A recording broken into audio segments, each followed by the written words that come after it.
Title: A Chinese Wonder Book Author, Norman Hinsdale Pittman Illustrator, Chu Tianli the Golden Beetle, or Why the Dog Hates the Cat, What We Shall Eat Tomorrow.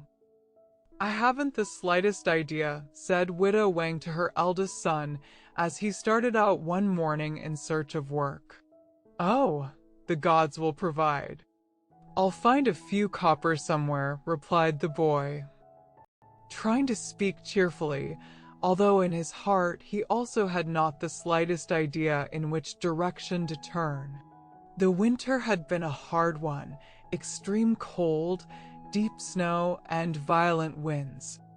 The Wang house had suffered greatly. The roof had fallen in, weighed down by heavy snow. Then a hurricane had blown a wall over, and Mingli, the son, up all night and exposed to a bitter cold wind, had caught pneumonia.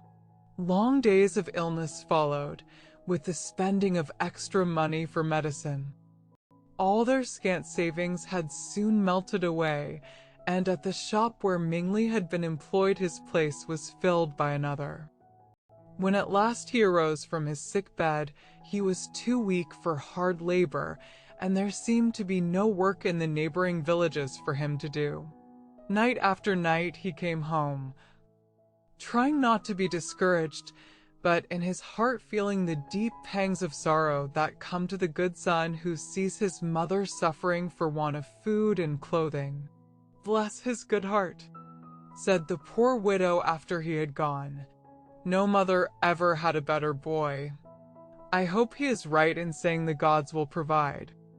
It has been getting so much worse these past few weeks that it seems now as if my stomach were as empty as a rich man's brain. Why, even the rats have deserted our cottage. And there's nothing left for poor Tabby, while old Blackfoot is nearly dead from starvation. When the old woman referred to the sorrows of her pets, her remarks were answered by a pitiful mewing and woebegone barking from the corner where the two unfed creatures were curled up together trying to keep warm. Just then there was a loud knocking at the gate. When the widow Wang called out, "Come in," she was surprised to see an old bald-headed priest standing in the doorway. "Sorry, but we have nothing," she went on, feeling sure the visitor had come in search of food. "We have fed on scraps these 2 weeks on scraps and scrapings, and now we are living on the memories of what we used to have when my son's father was living. Our cat was so fat she couldn't climb to the roof. Now look at her. You can hardly see her, she's so thin. No, I'm sorry we can't help you, friend priest, but you see how it is. I didn't come for alms," cried the clean-shaven one, looking at her kindly, "but only to see what I could do to help you. The gods have listened long to the prayers of your devoted son. They honor him because he has not waited till you die to do sacrifice for you. They have seen how faithfully he has served you ever since his illness, and now, when he is worn out and unable to work, they are resolved to reward him for his virtue. You likewise have been a good mother and shall receive the gift I am now bringing." "What do you mean?" faltered Mrs. Wang, hardly believing her ears at hearing a priest speak of bestowing mercies. "Have you come here to laugh at our misfortunes?" "By no means. Here in my hand I hold a tiny golden beetle which you will find has a magic power greater than any you ever dreamed of. I will leave this precious thing with you. A present from the god of filial conduct." "Yes, it will sell for a good sum," murmured the other, looking closely at the trinket, "and will give us millet for several days. Thanks, good priest, for your kindness. But you must by no means sell this golden beetle, for it has the power to fill your stomachs as long as you live." The widow stared in open-mouthed wonder at the priest's surprising words. "Yes, you must not doubt me, but listen carefully to what I tell you. Whenever you wish food, you have only to place this ornament in a kettle of boiling water, saying over and over again the names of what you want to eat. In 3 minutes, take off the lid, and there will be your dinner, smoking hot and cooked more perfectly than any food you have ever eaten. May I try it now? She asked eagerly. As soon as I am gone. When the door was shut, the old woman hurriedly kindled a fire, boiled some water, and then dropped in the golden beetle, repeating these words again and again. Dumplings, dumplings, come to me. I am thin as thin can be. Dumplings, dumplings, smoking hot. Dumplings, dumplings, fill the pot. Would those 3 minutes never pass? Could the priest have told the truth? Her old head was nearly wild with excitement as clouds of steam rose from the kettle. Off came the lid. She could wait no longer. Wonder of wonders! There before her unbelieving eyes was a pot, full to the brim of pork dumplings, dancing up and down in the bubbling water, the best, the most delicious dumplings she had ever tasted.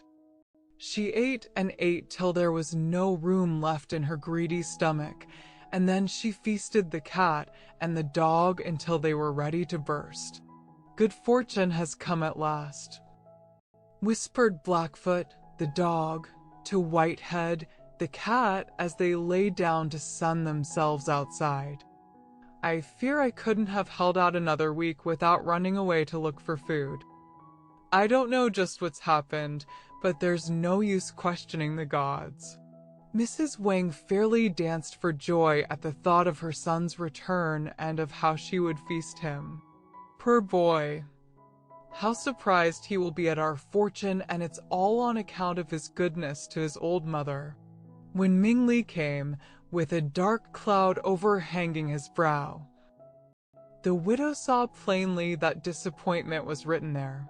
Come, come, lad, she cried cheerily, clear up your face and smile.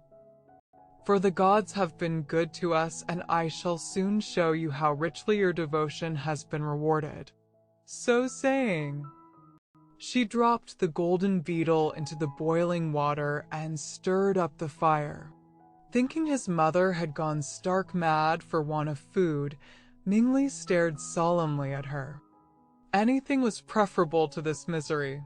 Should he sell his last outer garment for a few pennies and buy millet for her? Blackfoot licked his hand comfortingly, as if to say, cheer up. Master, fortune has turned in our favor. Whitehead leaped upon a bench, purring like a sawmill. Ming Li did not have long to wait. Almost in the twinkling of an eye he heard his mother crying out, sit down at the table, son, and eat these dumplings while they are smoking hot. Could he have heard correctly?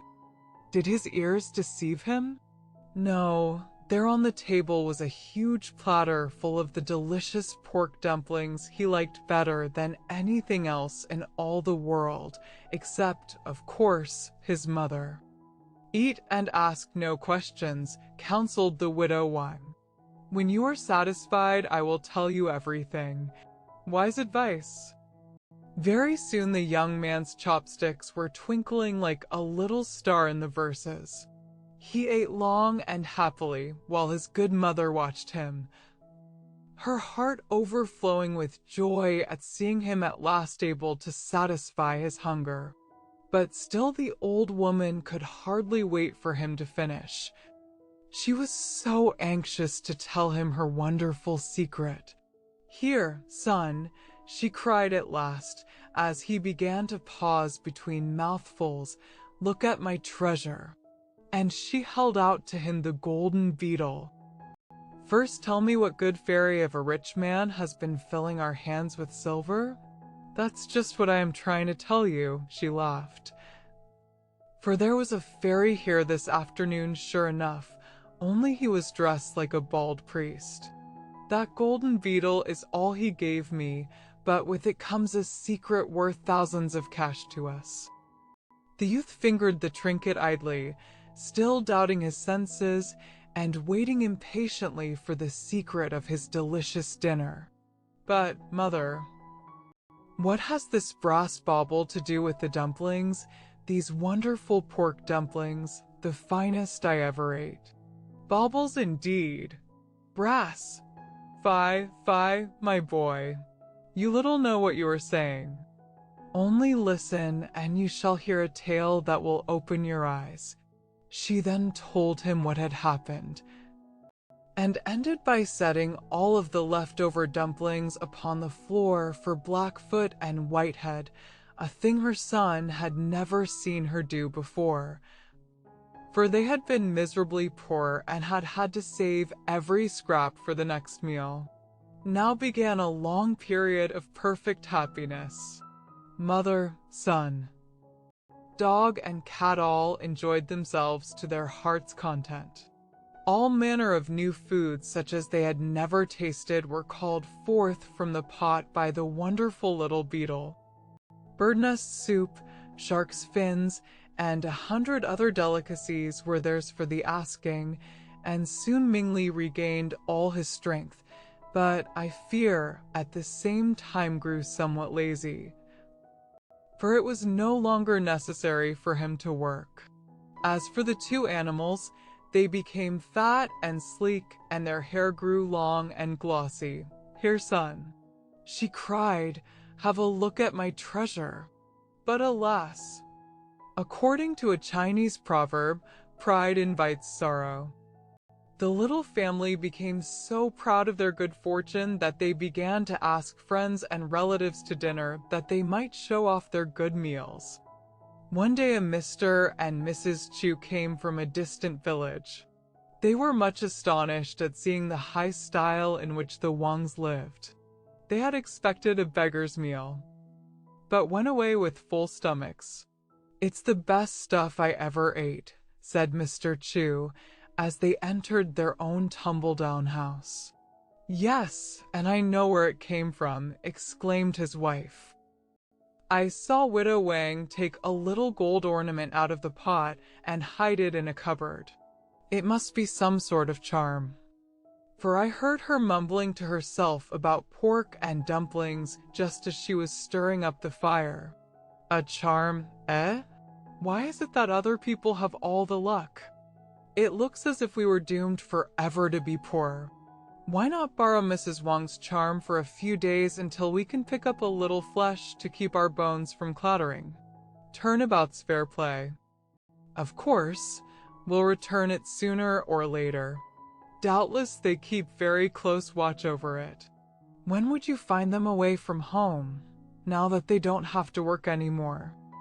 "As their house only contains one room, and that no bigger than ours, it would be difficult to borrow this golden trinket. It is harder, for more reasons than one, to steal from a beggar than from a king." "Luck is surely with us," cried Mrs. Chu, clapping her hands. "They are going this very day to the temple fair.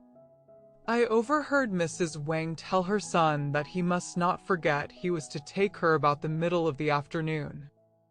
I will slip back then and borrow the little charm from the box in which she hid it. Aren't you afraid of Blackfoot? Pooh!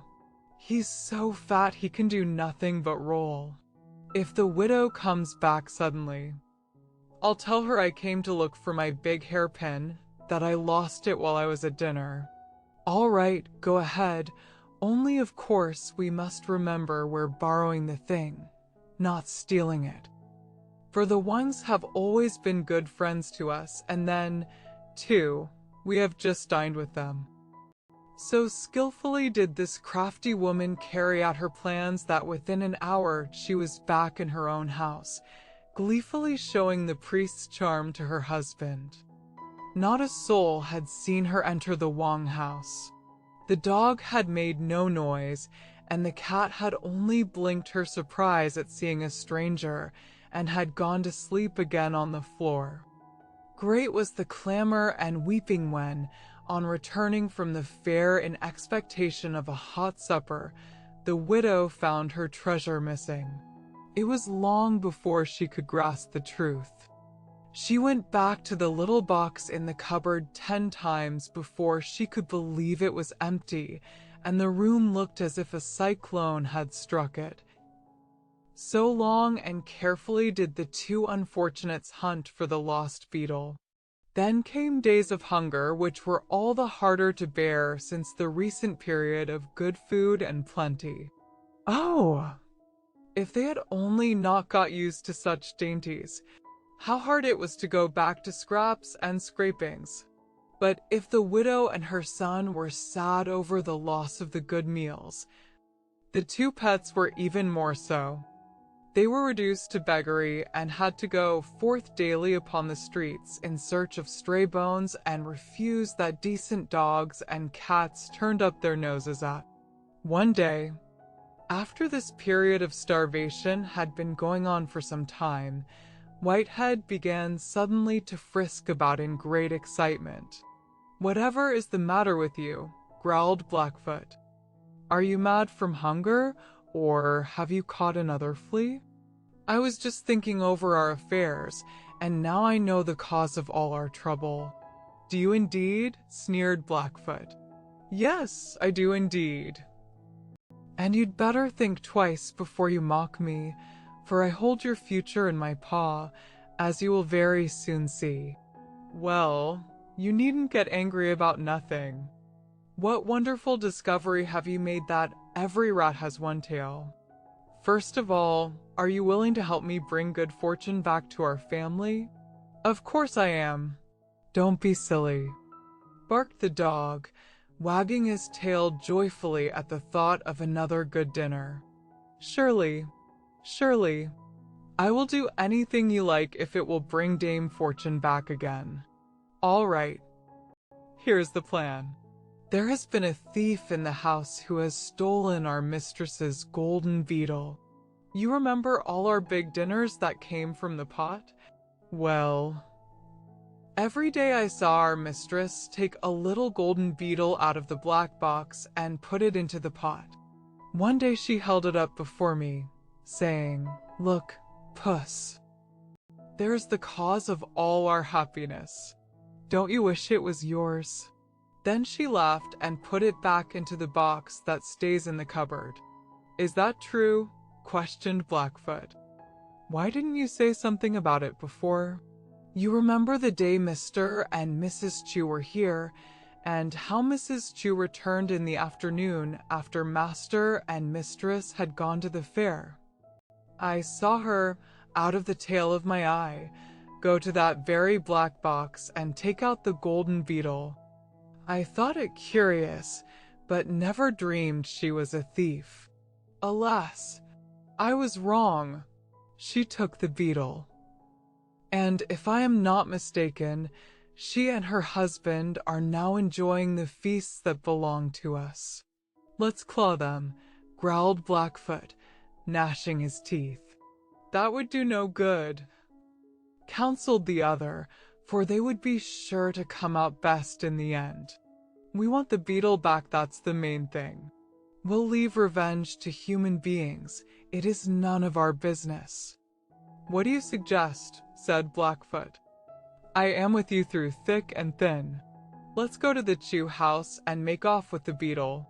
"Alas, that I am not a cat," moaned Blackfoot.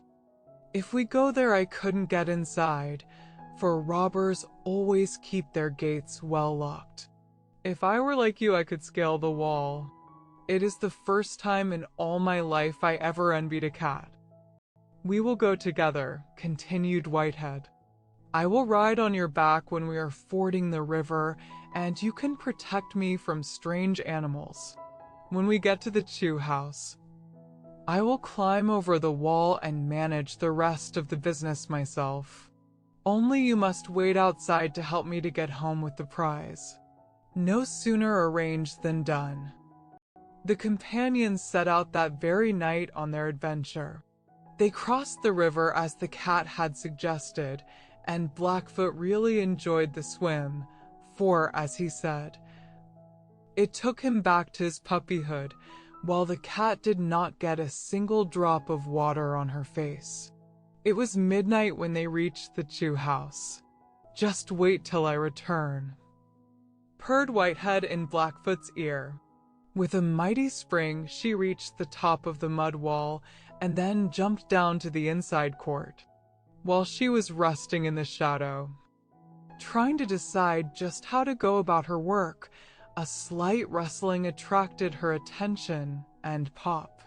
One giant spring, one stretch out of the claws. And she had caught a rat that had just come out of his hole for a drink and a midnight walk. Now, Whitehead was so hungry that she would have made short work of this tempting prey if the rat had not opened its mouth and, to her amazement, begun to talk in good cat dialect. "Pray, good puss, not so fast with your sharp teeth. Kindly be careful with your claws.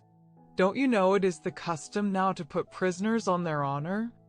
I will promise not to run away." "Pooh! What honor has a rat?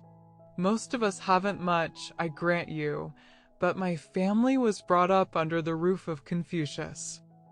And there we picked up so many crumbs of wisdom that we are exceptions to the rule. If you will spare me, I will obey you for life. In fact, will be your humble slave." Then, with a quick jerk, freeing itself, "See, I am loose now, but honor holds me as if I were tied, and so I make no further attempt to get away." "Much good it would do you," purred Whitehead, her fur crackling noisily, and her mouth watering for a taste of rat steak. "However, I am quite willing to put you to the test. First, answer a few polite questions, and I will see if you're a truthful fellow. What kind of food is your master eating now, that you should be so round and plump when I am thin and scrawny?" "Oh, we have been in luck lately, I can tell you. Master and mistress feed on the fat of the land, and of course we hangers-on get the crumbs. But this is a poor tumble-down house. How can they afford such eating? That is a great secret. But as I am in honor bound to tell you, here goes. My mistress has just obtained in some manner or other a fairy's charm. She stole it from our place," hissed the cat. "I will claw her eyes out if I get the chance. Why, we've been fairly starving for want of that beetle. She stole it from us just after she had been an invited guest. What do you think of that for honor, Sir Rat? Were your mistress's ancestors followers of the sage?" Oh. Why, that explains everything," wailed the rat. "I have often wondered how they got the golden beetle, and yet of course I dared not ask any questions." "No, certainly not. But hark you, friend rat, you get that golden trinket back for me, and I will set you free at once of all obligations. Do you know where she hides it?" "Yes, in a crevice where the wall is broken. I will bring it to you in a jiffy. But how shall we exist when our charm is gone? There will be a season of scanty food, I fear. Beggars fare for all of us. Live on the memory of your good deed," purred the cat. "It is splendid, you know, to be an honest beggar. Now scoot. I trust you completely, since your people lived in the home of Confucius. I will wait here for your return." "Ah," laughed Whitehead to herself. "Luck seems to be coming our way again." 5 minutes later the rat appeared, bearing the trinket in its mouth. It passed the beetle over to the cat, and then with a whisk was off forever. Its honor was safe, but it was afraid of Whitehead. It had seen the gleam of desire in her green eyes, and the cat might have broken her word if she had not been so anxious to get back home where her mistress could command the wonderful kettle once more to bring forth food. The two adventurers reached the river just as the sun was rising above the eastern hills. Be careful, cautioned Blackfoot, as the cat leaped upon his back for her ride across the stream. Be careful not to forget the treasure. In short, remember that even though you are a female, it is necessary to keep your mouth closed till we reach the other side. Thanks. But I don't think I need your advice, replied Whitehead, picking up the beetle and leaping onto the dog's back. But alas, just as they were nearing the farther shore, the excited cat forgot her wisdom for a moment. A fish suddenly leaped out of the water directly under her nose. It was too great a temptation. Snap! Went her jaws in a vain effort to land the scaly treasure, and the golden beetle sank to the bottom of the river. There, said the dog angrily, what did I tell you? Now all our trouble has been in vain, all on account of your stupidity. For a time there was a bitter dispute, and the companions called each other some very bad names such as Turtle and Rabbit. Just as they were starting away from the river, disappointed and discouraged, a friendly frog who had by chance heard their conversation offered to fetch the treasure from the bottom of the stream. No sooner said than done. And after thanking this accommodating animal profusely, they turned homeward once more. When they reached the cottage, the door was shut, and, bark as he would, Blackfoot could not persuade his master to open it. There was the sound of loud wailing inside. Mistress is broken-hearted, whispered the cat. I will go to her and make her happy. So saying, she sprang lightly through a hole in the paper window, which, alas, was too small and too far from the ground for the faithful dog to enter. A sad sight greeted the gaze of Whitehead. The son was lying on the bed unconscious, almost dead for want of food, while his mother, in despair, was rocking backwards and forwards, wringing her wrinkled hands and crying at the top of her voice for someone to come and save them. Here I am, mistress, cried Whitehead, and here is the treasure you are weeping for. I have rescued it and brought it back to you.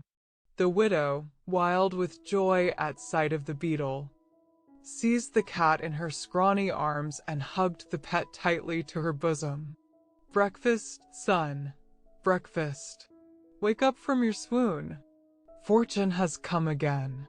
We are saved from starvation.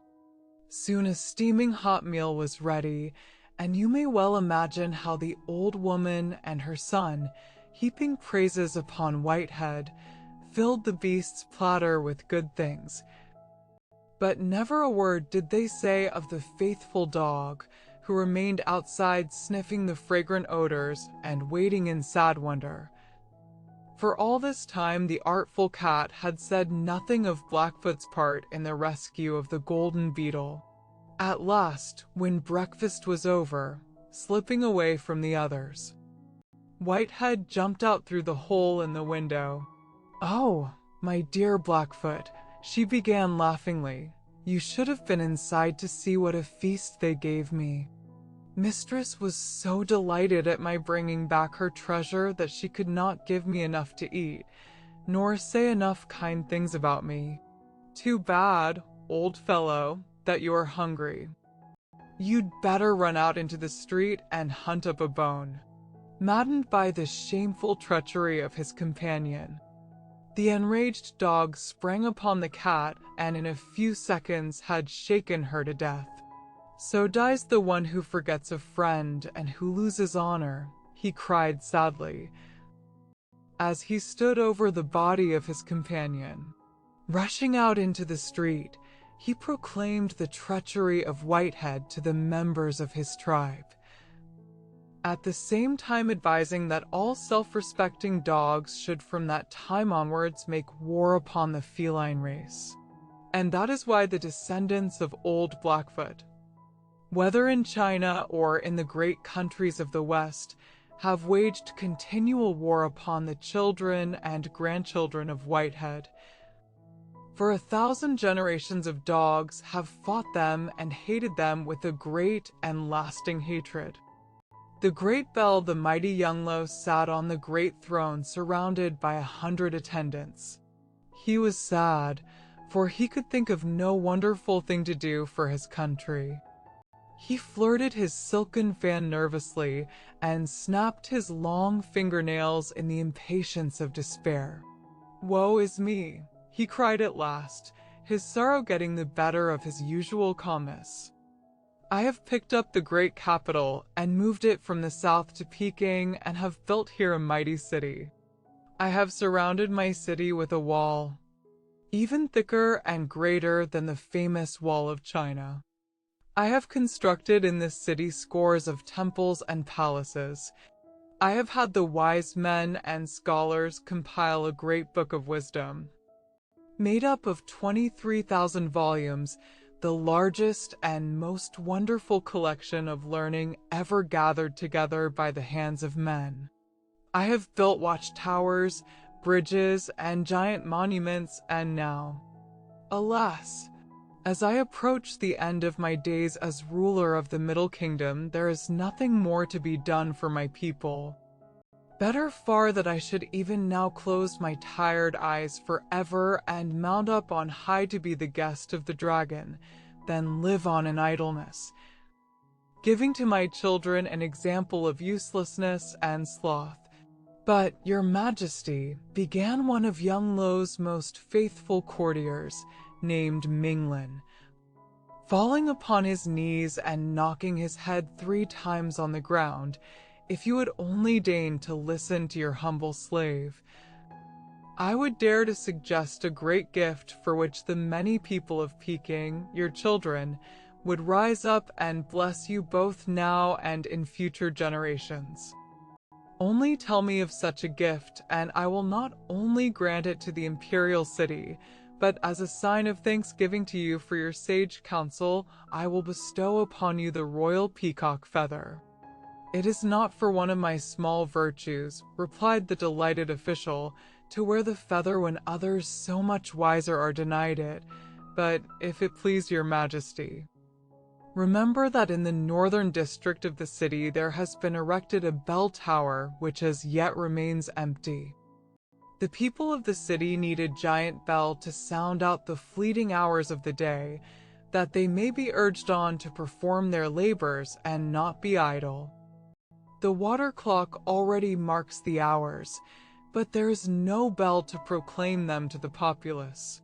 "A good suggestion in sooth," answered the Emperor, smiling.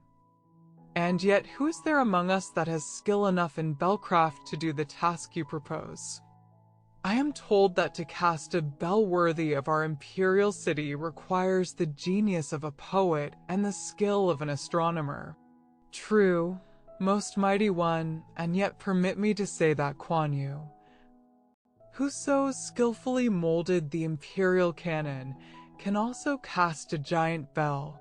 He alone of all your subjects is worthy of the task, for he alone can do it justice." Now, the official who proposed the name of Kuan Yu to the emperor had 2 objects in so doing. He wished to quiet the grief of Younglow, who was mourning because he had nothing left to do for his people, and at the same time to raise Kuan Yu to high rank.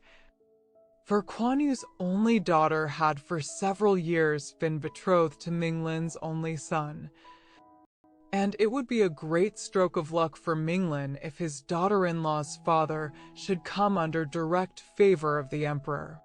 Depend upon it, Kuan Yu can do the work better than any other man within the length and breadth of your empire, continued Minglin, again bowing low 3 times. Then summon Kuan Yu at once to my presence, that I may confer with him about this important business. In great glee Minglin arose and backed himself away from the golden throne, for it would have been very improper for him to turn his coattails on the Son of Heaven. But it was with no little fear that Kuan Yu undertook the casting of the great bell. "Can a carpenter make shoes?" he had protested when Minglin had broken the emperor's message to him.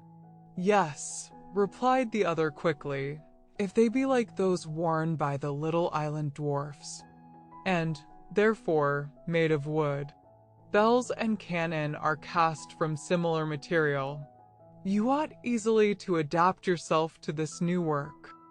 Now when Kuan Yu's daughter found out what he was about to undertake, she was filled with a great fear. "Oh, honored father," she cried, "think well before you give this promise. As a cannon maker you are successful, but who can say about the other task?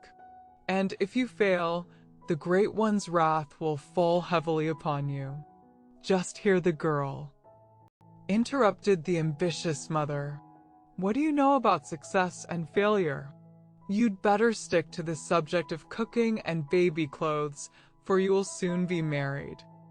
As for your father, pray let him attend to his own business. It is unseemly for a girl to meddle in her father's affairs." And so poor Koai, for that was the maiden's name, was silenced, and went back to her fancy work with a big tear stealing down her fair cheek. For she loved her father dearly, and there had come into her heart a strange terror at thought of his possible danger.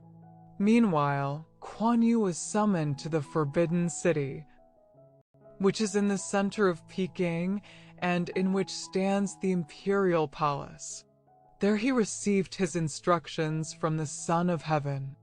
"And remember," said Young Lo in conclusion, "this bell must be so great that the sound of it will ring out to a distance of 33 miles on every hand.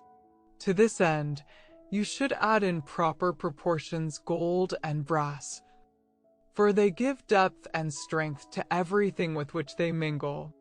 Furthermore, in order that this giant may not be lacking in the quality of sweetness, you must add silver in due proportion, while the sayings of the sages must be graven on its sides."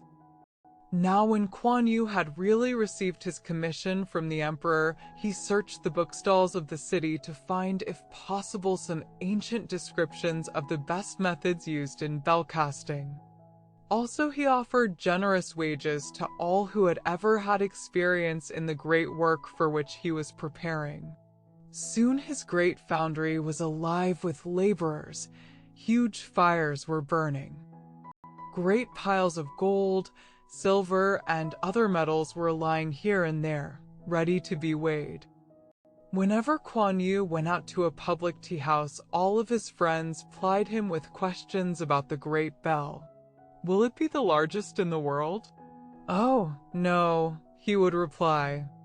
"That is not necessary, but it must be the sweetest toned, for we Chinese strive not for size, but for purity, not for greatness, but for virtue." "When will it be finished?" "Only the gods can tell. For I have had little experience, and perhaps I shall fail to mix the metals properly." Every few days the Son of Heaven himself would send an imperial messenger to ask similar questions, for a king is likely to be just as curious as his subjects. But Kuan Yu would always modestly reply that he could not be certain. It was very doubtful when the bell would be ready. At last, however, after consulting an astrologer, Kuan Yu appointed a day for the casting, and then there came another courtier robed in splendid garments, saying that at the proper hour the Great One himself would for the first time cross Kuan Yu's threshold, would come to see the casting of the bell he had ordered for his people. On hearing this, Kuan Yu was sore afraid, for he felt that somehow, in spite of all his reading, in spite of all the advice he had received from well-wishers, there was something lacking in the mixture of the boiling metals that would soon be poured into the giant mold. In short, Kuan Yu was about to discover an important truth that this great world has been thousands of years in learning, namely, that mere reading and advice cannot produce skill. That true skill can come only from years of experience and practice. On the brink of despair, he sent a servant with money to the temple to pray to the gods for success in his venture. Truly, despair and prayer rhyme in every language. Koei, his daughter, was also afraid when she saw the cloud on her father's brow, for she it was, you remember, who had tried to prevent him from undertaking the emperor's commission. She also went to the temple, in company with a faithful old servant, and prayed to heaven. The great day dawned. The emperor and his courtiers were assembled, the former sitting on a platform built for the occasion. 3 attendants waved beautiful hand-painted fans about his imperial brow. For the room was very warm, and a huge block of ice lay melting in a bowl of carved brass, cooling the hot air before it should blow upon the head of the Son of Heaven. Kuan Yu's wife and daughter stood in a corner at the back of the room, peering anxiously towards the cauldron of molten liquid. For well they knew that Kuan Yu's future rank and power depended on the success of this enterprise. Around the walls stood Kuan Yu's friends, and at the windows groups of excited servants strained their necks, trying to catch a glimpse of royalty and for once afraid to chatter.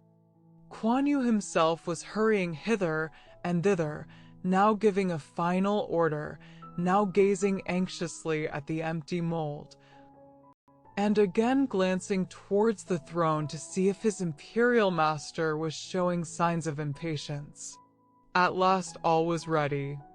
Everyone was waiting breathlessly for the sign from Young Lo which should start the flowing of the metal.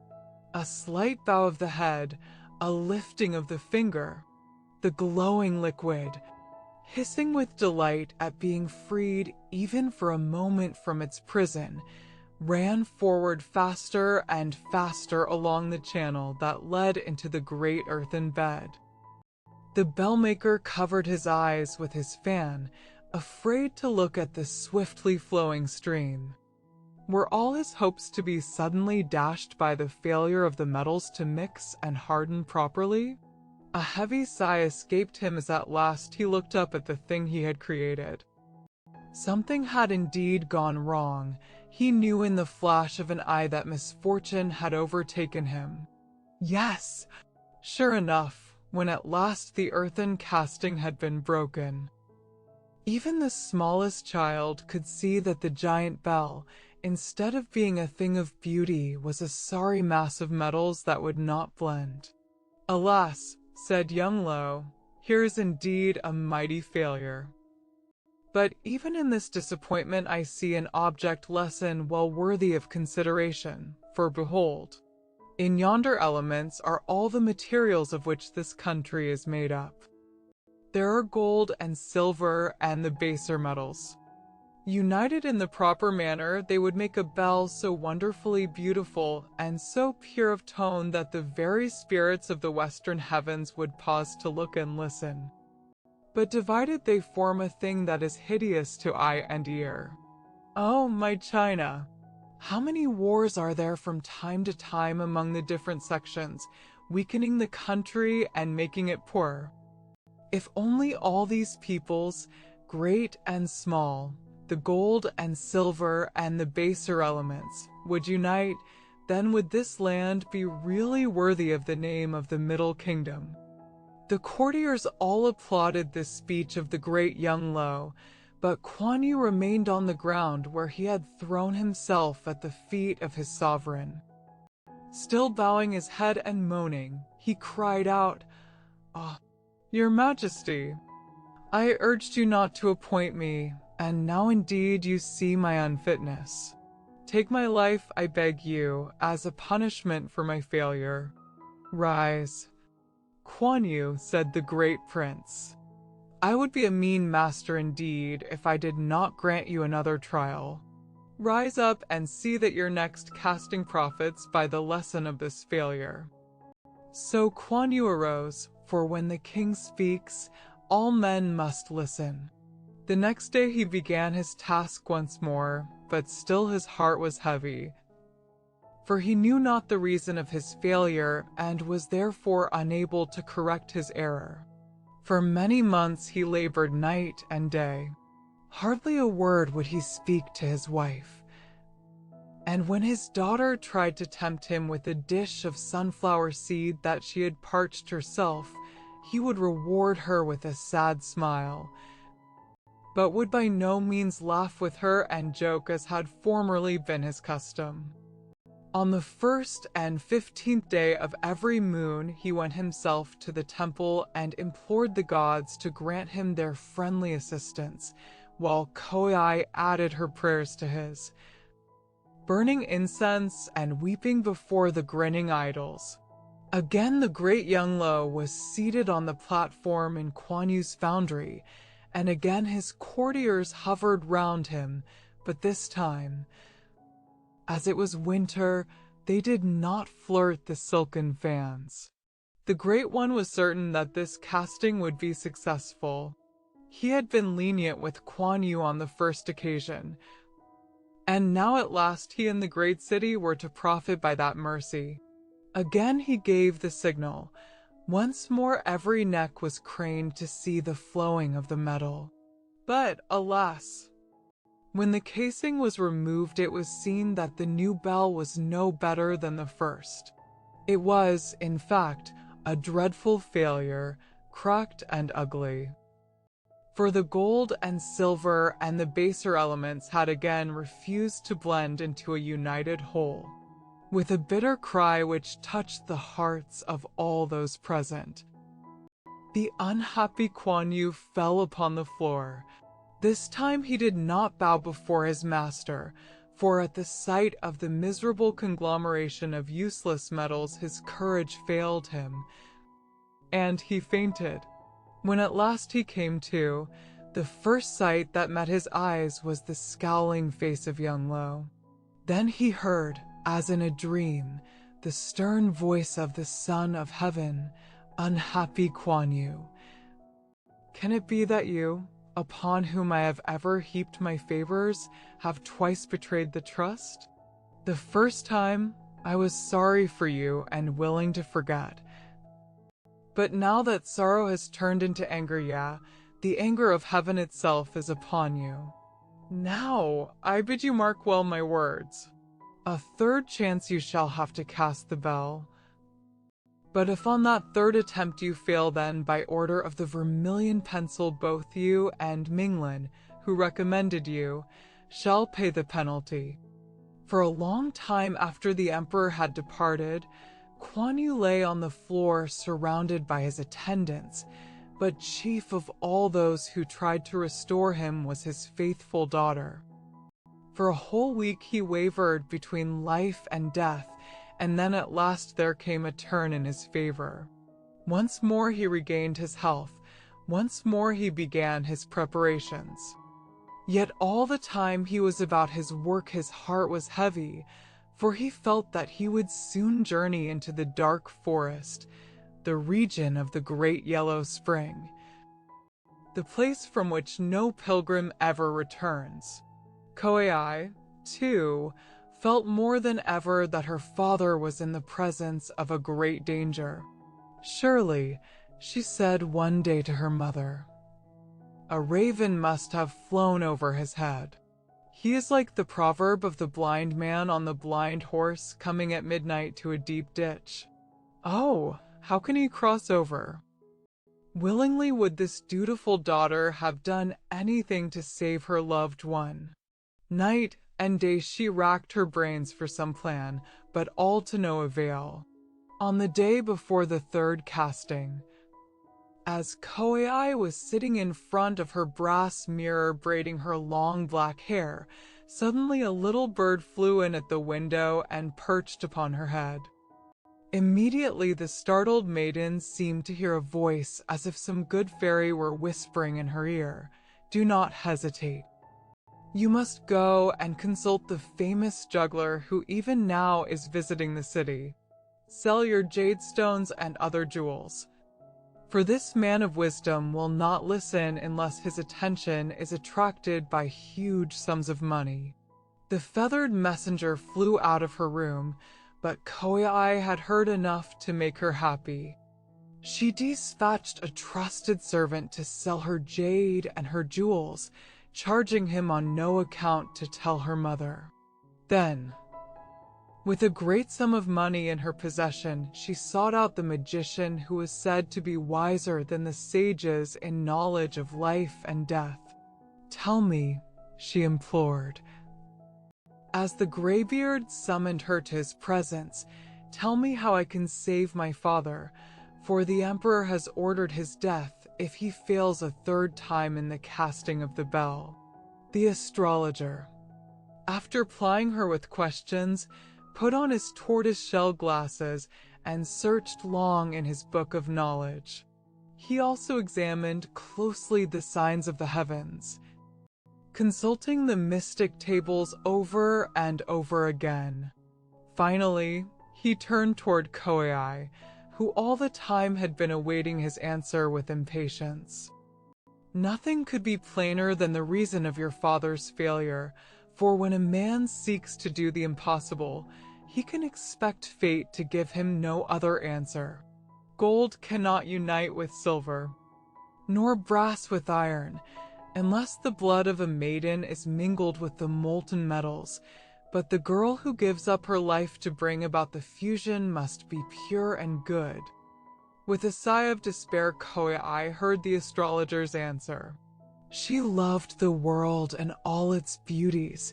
She loved her birds, her companions, her father. She had expected to marry soon. And then there would have been children to love and cherish. But now all these dreams of happiness must be forgotten. There was no other maiden to give up her life for Kuan Yu. She, Koei, loved her father and must make the sacrifice for his sake. And so the day arrived for the third trial, and a third time young Lo took his place in Kuan Yu's factory, surrounded by his courtiers. There was a look of stern expectancy on his face. Twice he had excused his underling for failure. Now there could be no thought of mercy. If the bell did not come from its cast perfect in tone and fair to look upon, Kuan Yu must be punished with the severest punishment that could be meted out to man, even death itself. That was why there was a look of stern expectancy on young Lo's face, for he really loved Kuan Yu and did not wish to send him to his death. As for Kuan Yu himself, he had long ago given up all thought of success, for nothing had happened since his second failure to make him any surer this time of success. He had settled up his business affairs, arranging for a goodly sum to go to his beloved daughter. He had bought the coffin in which his own body would be laid away and had stored it in one of the principal rooms of his dwelling. He had even engaged the priests and musicians who should chant his funeral dirge, and, last but not least, he had arranged with the man who would have charge of chopping off his head. That one fold of skin should be left uncut, as this would bring him better luck on his entry into the spiritual world than if the head were severed entirely from the body. And so we may say that Kuan Yu was prepared to die. In fact, on the night before the final casting, he had a dream in which he saw himself kneeling before the headsman and cautioning him not to forget the binding agreement the latter had entered into. Of all those present in the great foundry, perhaps the devoted Koei was the least excited. Unnoticed, she had slipped along the wall from the spot where she had been standing with her mother, and had planted herself directly opposite the huge tank in which the molten, seething liquid bubbled, awaiting the signal when it should be set free. Koei gazed at the emperor, watching intently for the well-known signal. When at last she saw his head move forward, she sprang with a wild leap into the boiling liquid, at the same time crying in her clear, sweet voice, "For thee, dear father. It is the only way." The molten white metal received the lovely girl into its ardent embrace, received her, and swallowed her up completely, as in a tomb of liquid fire. And Kuan Yu, what of Kuan Yu? The frantic father? Mad with grief at the sight of his loved one giving up her life, a sacrifice to save him, he had sprung forward to hold her back from her terrible death, but had succeeded only in catching one of her tiny jeweled slippers as she sank out of sight, forever a dainty, silken slipper, to remind him always of her wonderful sacrifice. In his wild grief, as he clasped this pitiful little memento to his heart, he would himself have leaped in and followed her to her death, if his servants had not restrained him until the emperor had repeated his signal and the liquid had been poured into the cast. As the sad eyes of all those present peered into the molten river of metals rushing to its earthen bed, they saw not a single sign remaining of the departed Koei. This, then, my children, is the time-worn legend of the Great Bell of Peking, a tale that has been repeated 1,000,000 times by poets, storytellers, and devoted mothers, for you must know that on this third casting, when the earthen mold was removed, there stood revealed the most beautiful bell that I had ever looked upon. And when it was swung up into the bell tower, there was immense rejoicing among the people.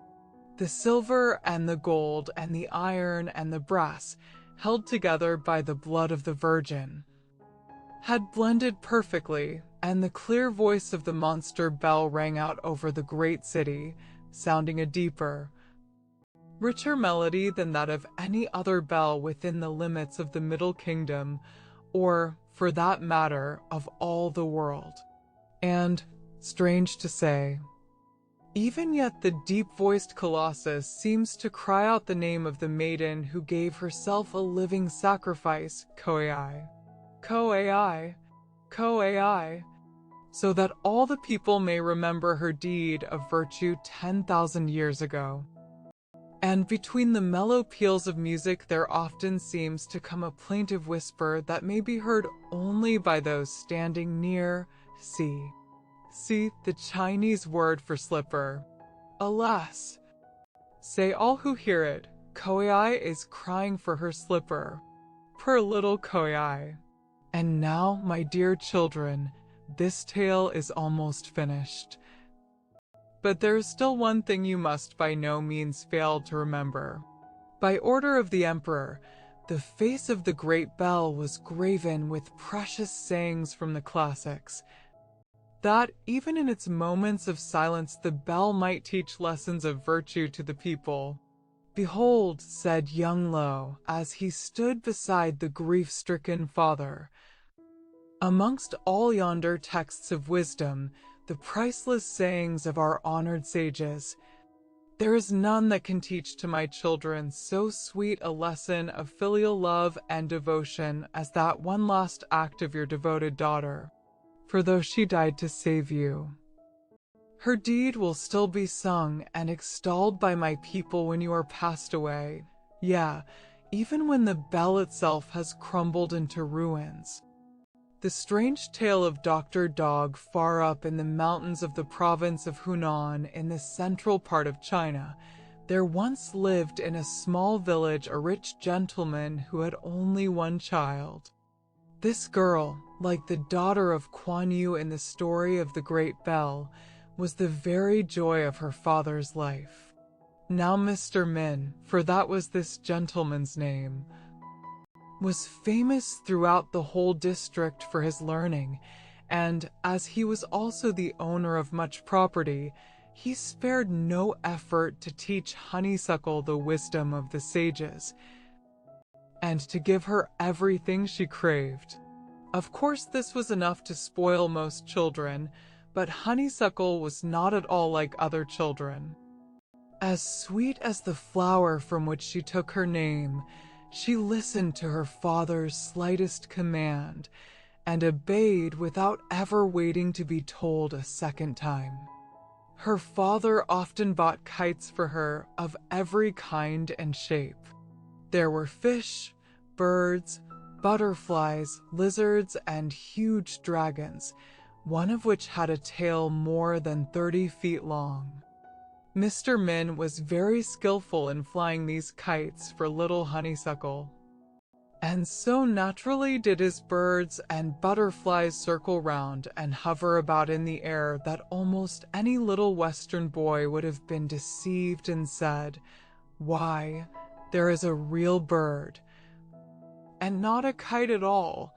Then again, he would fasten a queer little instrument to the string, which made a kind of humming noise as he waved his hand from side to side. "It is the wind singing." "Daddy," cried Honeysuckle, clapping her hands with joy, singing a kite song to both of us. Sometimes, to teach his little darling a lesson if she had been the least naughty, Mr. Min would fasten queerly twisted scraps of paper, on which were written many Chinese words, to the string of her favorite kite. "What are you doing, Daddy?" Honeysuckle would ask. "What can those queer-looking papers be? On every piece is written a sin that we have done." "What is a sin, Daddy?" "Oh, when Honeysuckle has been naughty, that is a sin," he answered gently.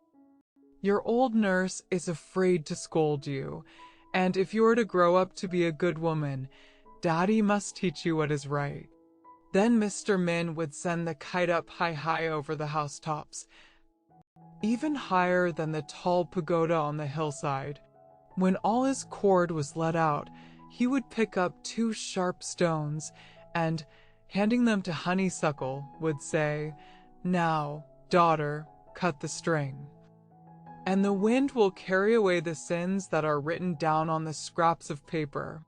"But, Daddy, the kite is so pretty. Mayn't we keep our sins a little longer?" she would innocently ask. "No, child. It is dangerous to hold on to one's sins. Virtue is the foundation of happiness," he would reply sternly, choking back his laughter at her question. "Make haste and cut the cord." So Honeysuckle, always obedient at least with her father, would saw the string in 2 between the sharp stones, and with a childish cry of despair would watch her favorite kite, blown by the wind, sail farther and farther away, until at last, straining her eyes, she could see it sink slowly to the earth in some far distant meadow. "Now laugh and be happy," Mr. Min would say, "for your sins are all gone. See that you don't get a new supply of them." Honeysuckle was also fond of seeing the Punch and Judy show, for, you must know, this old-fashioned amusement for children was enjoyed by little folks in China, perhaps 3,000 years before your great-grandfather was born. It is even said that the great emperor, Mu, when he saw these little dancing images for the first time, was greatly enraged at seeing one of them making eyes at his favorite wife. He ordered the showman to be put to death, and it was with difficulty the poor fellow persuaded His Majesty that the dancing puppets were not really alive at all, but only images of cloth and clay. No wonder then Honeysuckle liked to see Punch and Judy if the Son of Heaven himself had been deceived by their queer antics into thinking them real people of flesh and blood. But we must hurry on with our story, or some of our readers will be asking, "But where is Dr. Dog? Are you never coming to the hero of this tale?" One day when Honeysuckle was sitting inside a shady pavilion that overlooked a tiny fish pond, she was suddenly seized with a violent attack of colic. Frantic with pain, She told a servant to summon her father, and then, without further ado, she fell over in a faint upon the ground. When Mr. Min reached his daughter's side, she was still unconscious.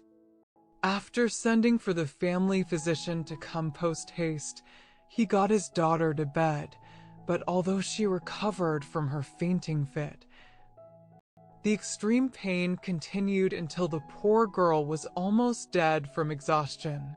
Now, when the learned doctor arrived and peered at her from under his gigantic spectacles, he could not discover the cause of her trouble. However, like some of our Western medical men, he did not confess his ignorance, but proceeded to prescribe a huge dose of boiling water, to be followed a little later by a compound of pulverized deer's horn and dried toad skin. Poor Honeysuckle lay in agony for 3 days, all the time growing weaker and weaker from loss of sleep. Every great doctor in the district had been summoned for consultation. 2 had come from Changsha, the chief city of the province, but all to no avail. It was one of those cases that seemed to be beyond the power of even the most learned physicians. In the hope of receiving the great reward offered by the desperate father, these wise men searched from cover to cover in the great Chinese Cyclopedia of Medicine, trying in vain to find a method of treating the unhappy maiden. There was even thought of calling in a certain foreign physician from England, who was in a distant city and was supposed, on account of some marvelous cures he had brought to pass, to be in direct league with the devil. However, the city magistrate would not allow Mr. Min to call in this outsider, for fear trouble might be stirred up among the people. Mr. Min sent out a proclamation in every direction describing his daughter's illness, and offering to bestow on her a handsome dowry and give her in marriage to whoever should be the means of bringing her back to health and happiness. He then sat at her bedside and waited, feeling that he had done all that was in his power. There were many answers to his invitation. Physicians old and young came from every part of the empire to try their skill. And when they had seen poor Honeysuckle and also the huge pile of silver shoes her father offered as a wedding gift, they all fought with might and main for her life, some having been attracted by her great beauty and excellent reputation, others by the tremendous reward. But, alas for poor Honeysuckle, not one of all those wise men could cure her.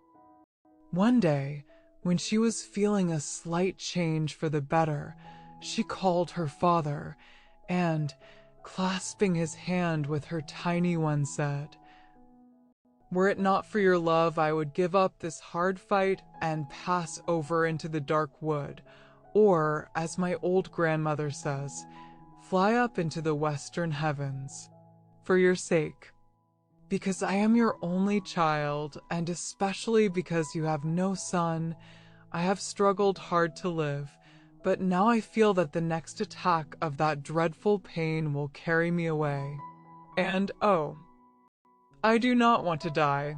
Here Honeysuckle wept as if her heart would break, and her old father wept too, for the more she suffered, the more he loved her.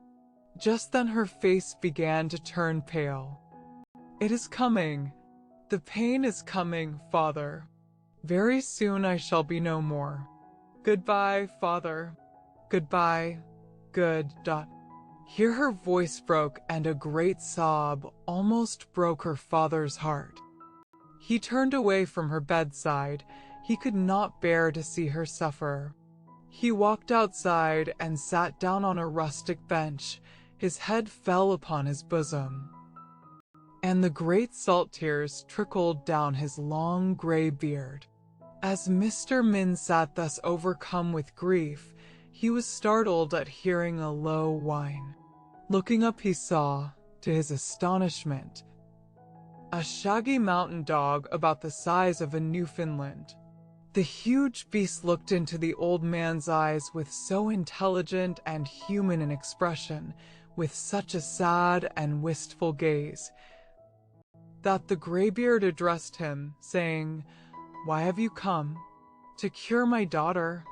The dog replied with 3 short barks, wagging his tail vigorously and turning toward the half-open door that led into the room where the girl lay.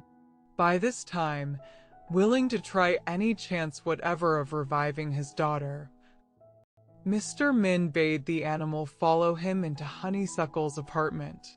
Placing his forepaws upon the side of her bed, the dog looked long and steadily at the wasted form before him and held his ear intently for a moment over the maiden's heart.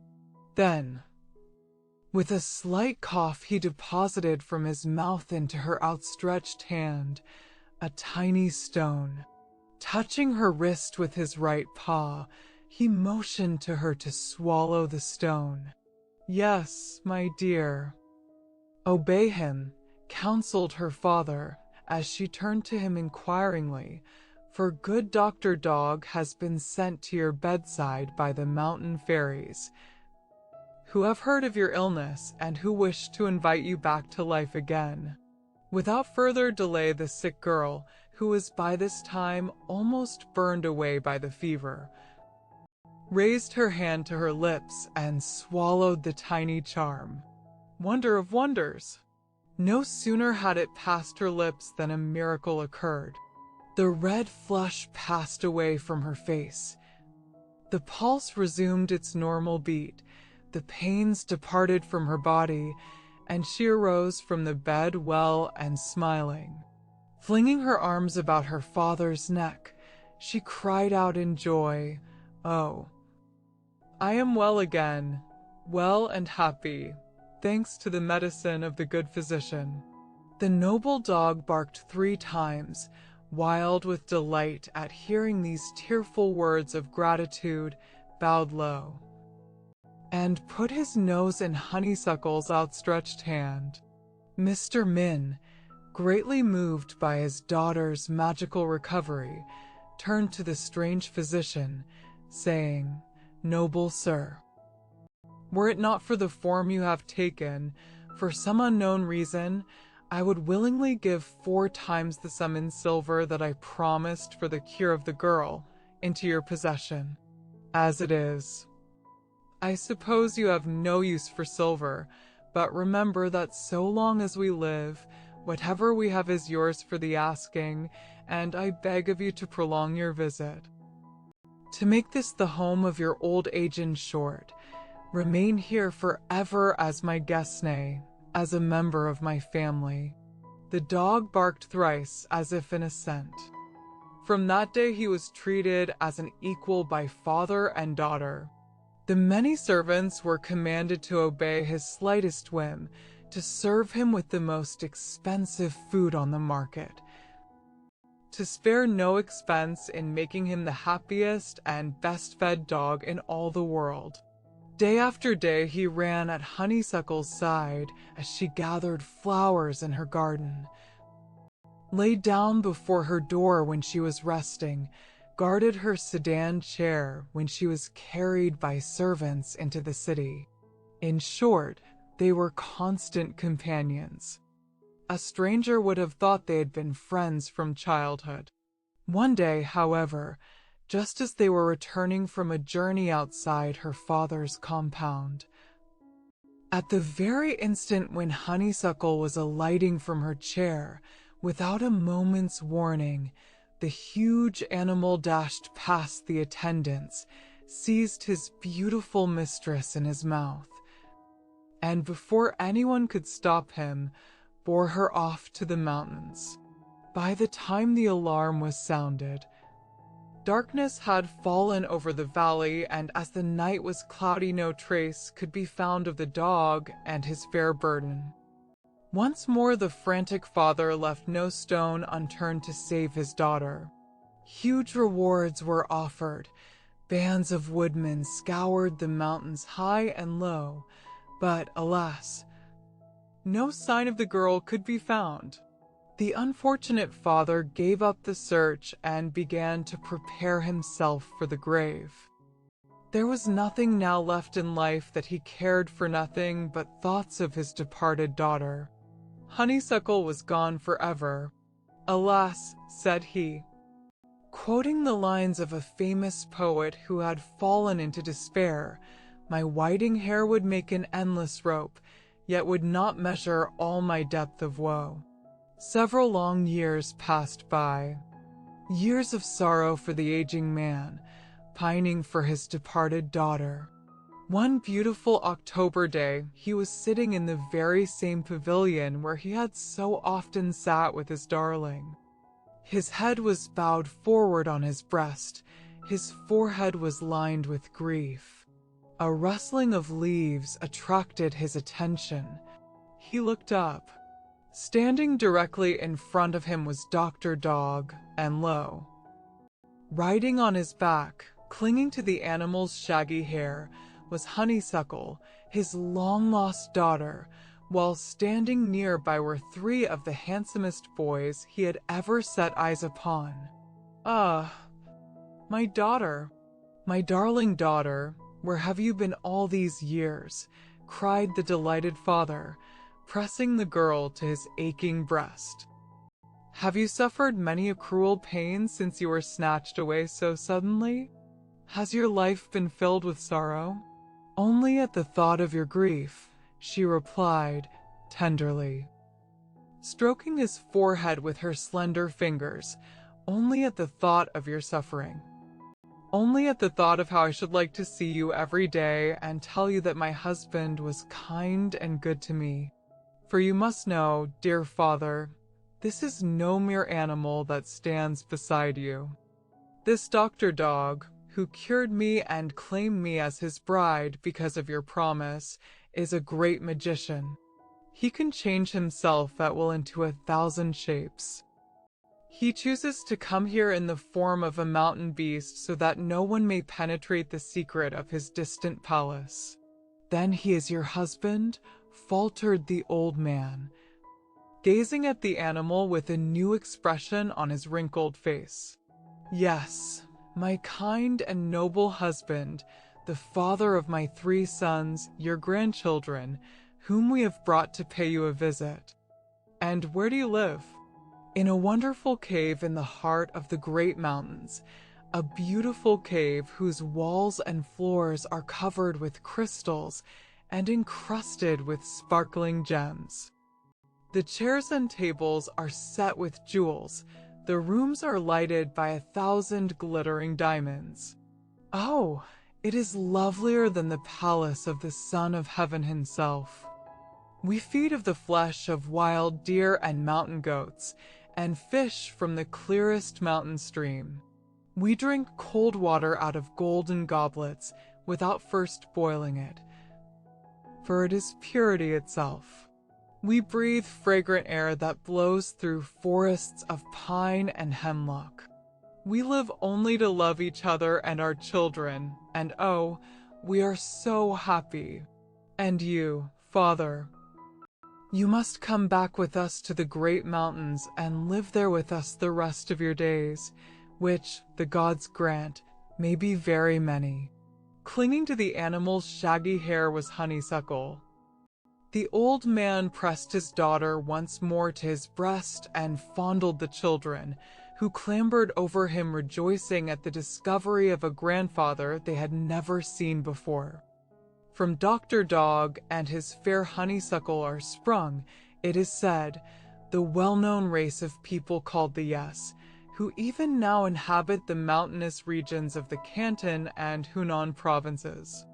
It is not for this reason, however, that we have told the story here, but because we felt sure every reader would like to learn the secret of the dog that cured a sick girl and won her for his bride. How fruit binding started in the very beginning of all things, when the gods were creating the world. At last the time came to separate the earth from the heavens. This was hard work. and if it had not been for the coolness and skill of a young goddess, all would have failed.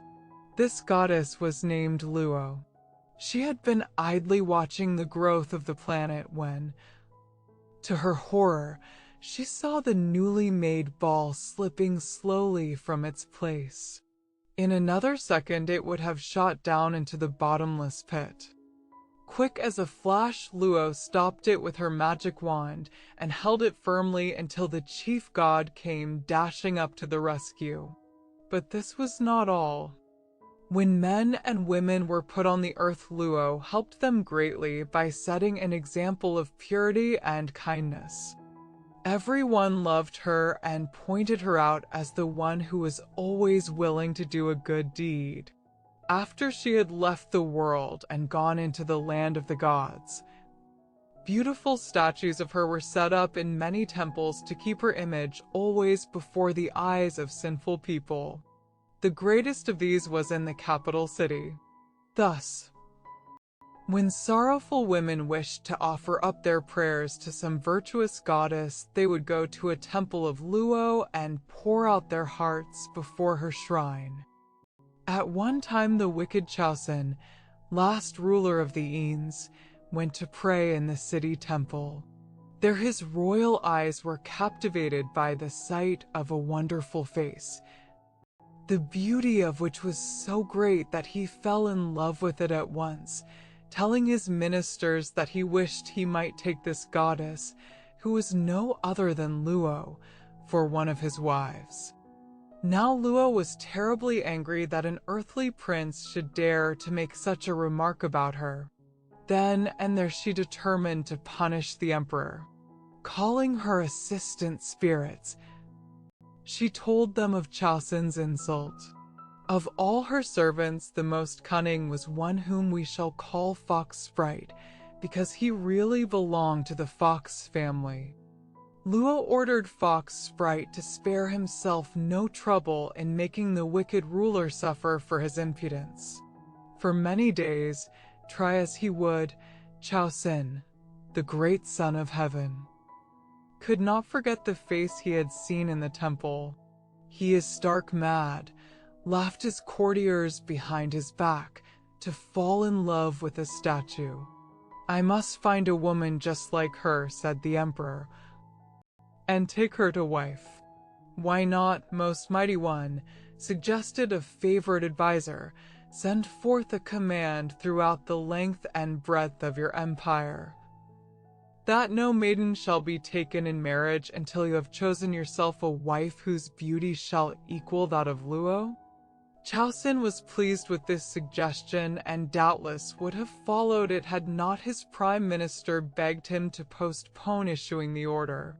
Your Imperial Highness, began the official, since you have been pleased once or twice to follow my counsel, I beg of you to give ear now to what I say. Speak, and your words shall have my best attention, replied Chaosen with a gracious wave of the hand. Know then, great one, that in the southern part of your realm there dwells a viceroy whose bravery has made him famous in battle. Are you speaking of Sunan? Questioned Chaosen, frowning, for this Sunan had once been a rebel. None other, mighty son of heaven. Famous is he as a soldier. But his name is now even greater in that he is the father of the most beautiful girl in all China. This lovely flower that has bloomed of late within his household is still unmarried. Why not order her father to bring her to the palace that you may wed her and place her in your royal dwelling? And are you sure of this wondrous beauty you describe so prettily? Asked the ruler, a smile of pleasure lighting up his face. So sure that I will stake my head on your being satisfied. Enough. I command you at once to summon the viceroy and his daughter. Add the imperial seal to the message. The prime minister smilingly departed to give the order. In his heart, he was more than delighted that the emperor had accepted his suggestion. For Sunan, the viceroy, had long been his chief enemy, and he planned in this way to overthrow him. The viceroy, as he knew, was a man of iron. He would certainly not feel honored at the thought of having his daughter enter the imperial palace as a secondary wife. Doubtless he would refuse to obey the order and would thus bring about his own immediate downfall. Nor was the prime minister mistaken. When Sunan received the imperial message, his heart was hot with anger against his sovereign. To be robbed of his lovely Taki, even by the throne, was, in his eyes, a terrible disgrace. Could he have been sure that she would be made empress, it might have been different, but with so many others sharing Chaosun's favor. Her promotion to first place in the Great One's household was by no means certain. Besides, she was Sunan's favorite child. And the old man could not bear the thought of separation from her. Rather would he give up his life than let her go to this cruel ruler. "No, you shall not do it," said he to Taki. "Not though I must die to save you." The beautiful girl listened to her father's words in tears. Throwing herself at his feet, she thanked him for his mercy and promised to love him more fondly than ever.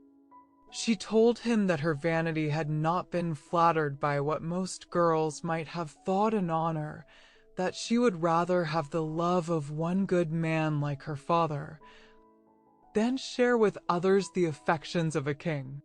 After listening to his daughter, the viceroy sent a respectful answer to the palace, thanking the emperor for his favor, but saying he could not give up Taki.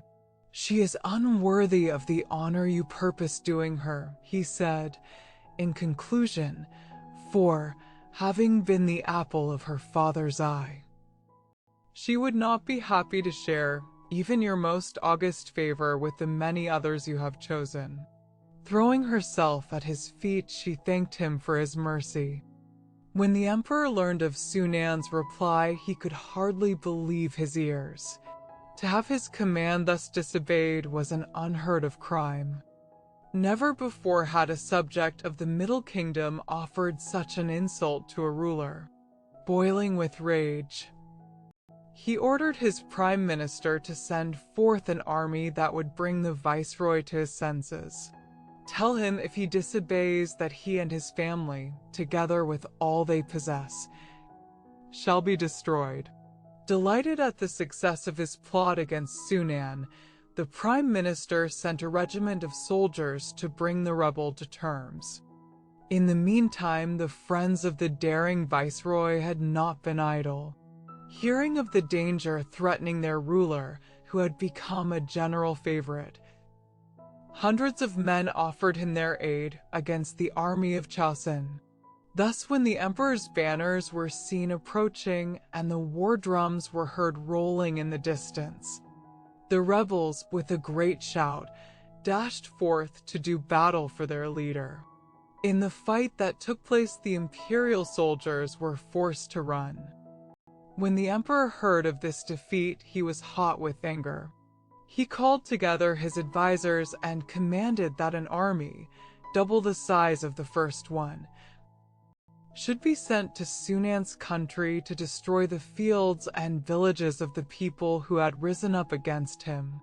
"Spare not one of them," he shouted, "for they are traitors to the dragon throne." Once more the viceroy's friends resolved to support him, even to the death. Taki, his daughter, went apart from the other members of the family, weeping most bitterly that she had brought such sorrow upon them. "Rather would I go into the palace and be the lowest among Chaosun's women than to be the cause of all this grief," she cried in desperation. But her father soothed her, saying, "Be of good cheer, Taki. The emperor's army, though it be twice as large as mine, shall not overcome us. Right is on our side. The gods of battle will help those who fight for justice." 1 week later, a second battle was fought, and the struggle was so close that none could foresee the result. The imperial army was commanded by the oldest nobles in the kingdom, those most skilled in warfare, while the viceroy's men were young and poorly drilled. Moreover, the members of the dragon army had been promised double pay if they should accomplish the wishes of their sovereign, while Sunan's soldiers knew only too well that they would be put to the sword if they should be defeated. Just as the clash of arms was at its highest, the sound of gongs was heard upon a distant hill. The government troops were amazed at seeing fresh companies marching to the rescue of their foe. With a wild cry of disappointment, they turned and fled from the field.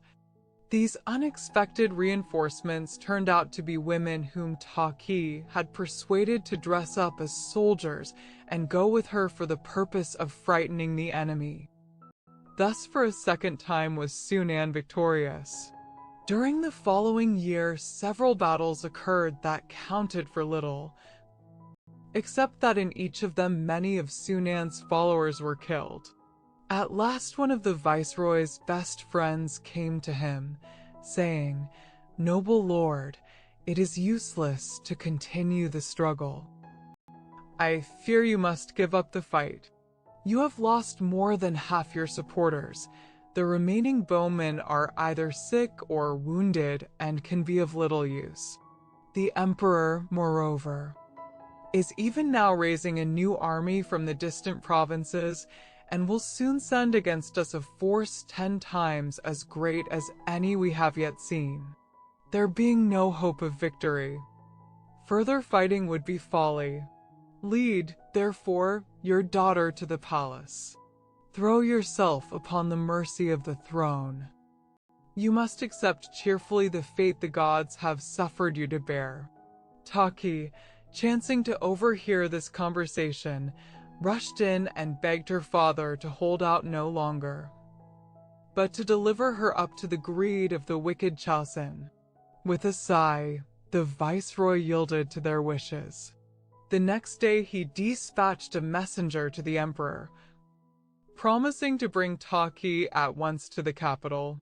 Now we must not forget Fox Sprite, the demon, who had been commanded by the good goddess Luo to bring a dreadful punishment upon the emperor. Through all the years of strife between Chaosen and the rebels, Fox Sprite had been waiting patiently for his chance. He knew well that someday, sooner or later, there would come an hour when Chaosen would be at his mercy. When the time came, therefore, for Taki to go to the palace, Fox Sprite felt that at last his chance had come.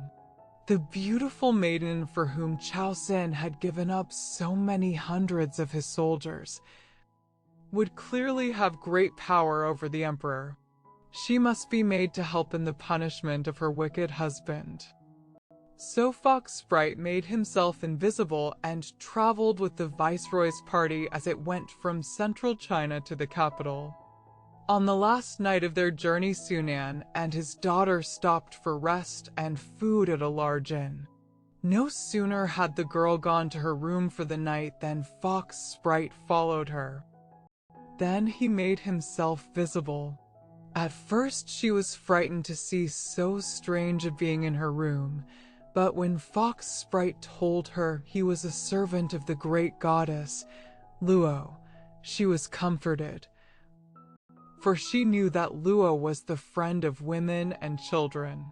"But how can I help to punish the emperor?" she faltered when the sprite told her he wanted her assistance. "I am but a helpless girl." And here she began to cry. "Dry your tears," he said soothingly. "It will be very easy. Only let me take your form for a little. When I am the emperor's wife, laughing, I shall find a way to punish him. For no one can give a man more pain than his wife can, if she desires to do so. You know, I am a servant of Luo and can do anything I wish. But the emperor won't have a fox for a wife," she sobbed. Though I am still a fox, I shall look like the beautiful Taki. Make your heart easy. He will never know." "Oh, I see." She smiled. "You will put your spirit into my body and you will look just like me. Though you really won't be me. But what will become of the real me? Shall I have to be a fox and look like you?" "No, not unless you want to. I will make you invisible. And you can be ready to go back into your own body when I have got rid of the Emperor."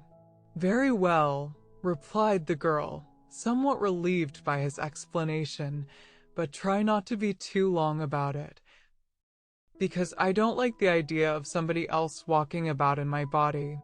So Fox Sprite caused his own spirit to enter the girl's body, and no one could have told by her outward appearance that any change had taken place. The beautiful girl was now in reality the sly Fox Sprite, but in one way only did she look like a fox.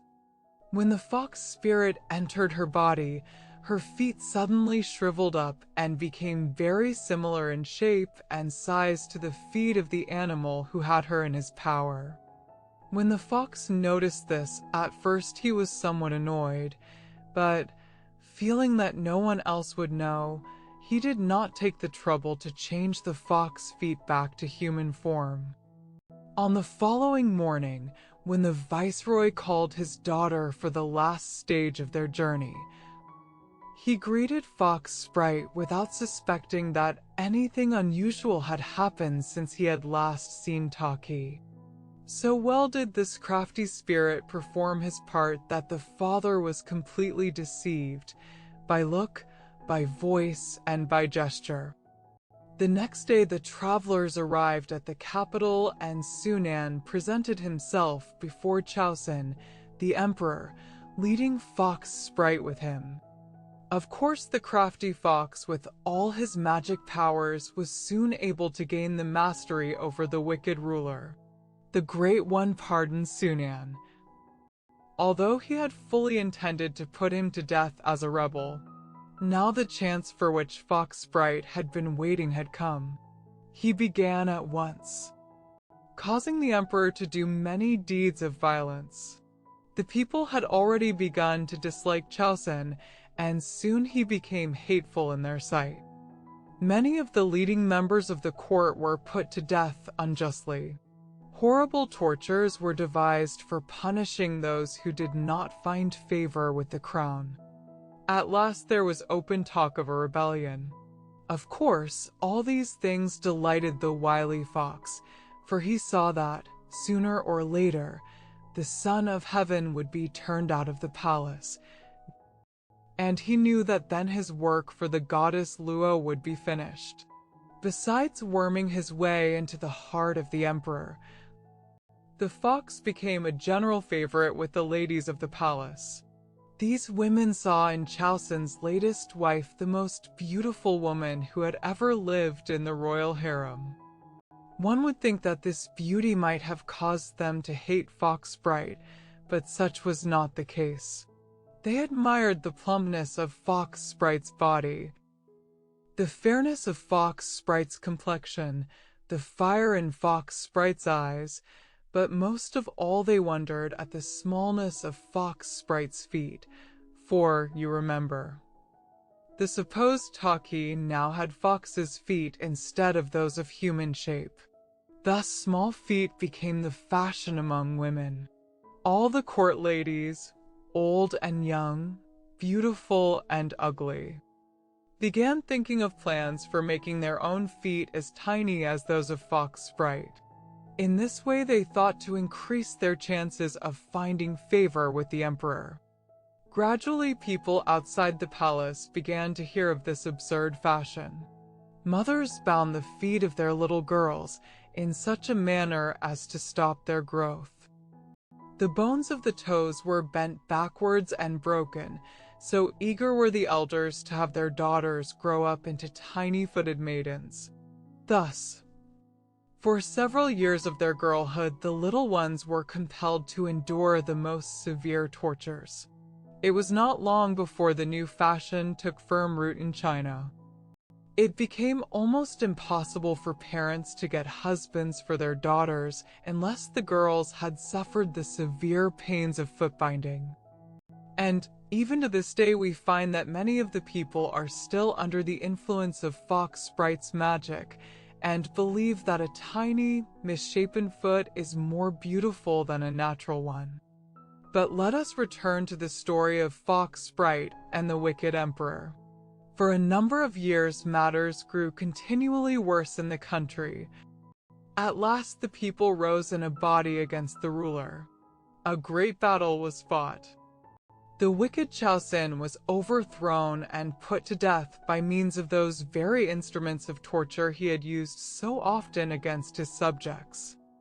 By this time it had become known to all the lords and noblemen that the emperor's favorite had been the main cause of their ruler's wickedness. Hence they demanded the death of Fox Sprite. But no one wished to kill so lovely a creature. Everyone appointed refused to do the deed. Finally, a gray-headed member of the court allowed himself to be blindfolded.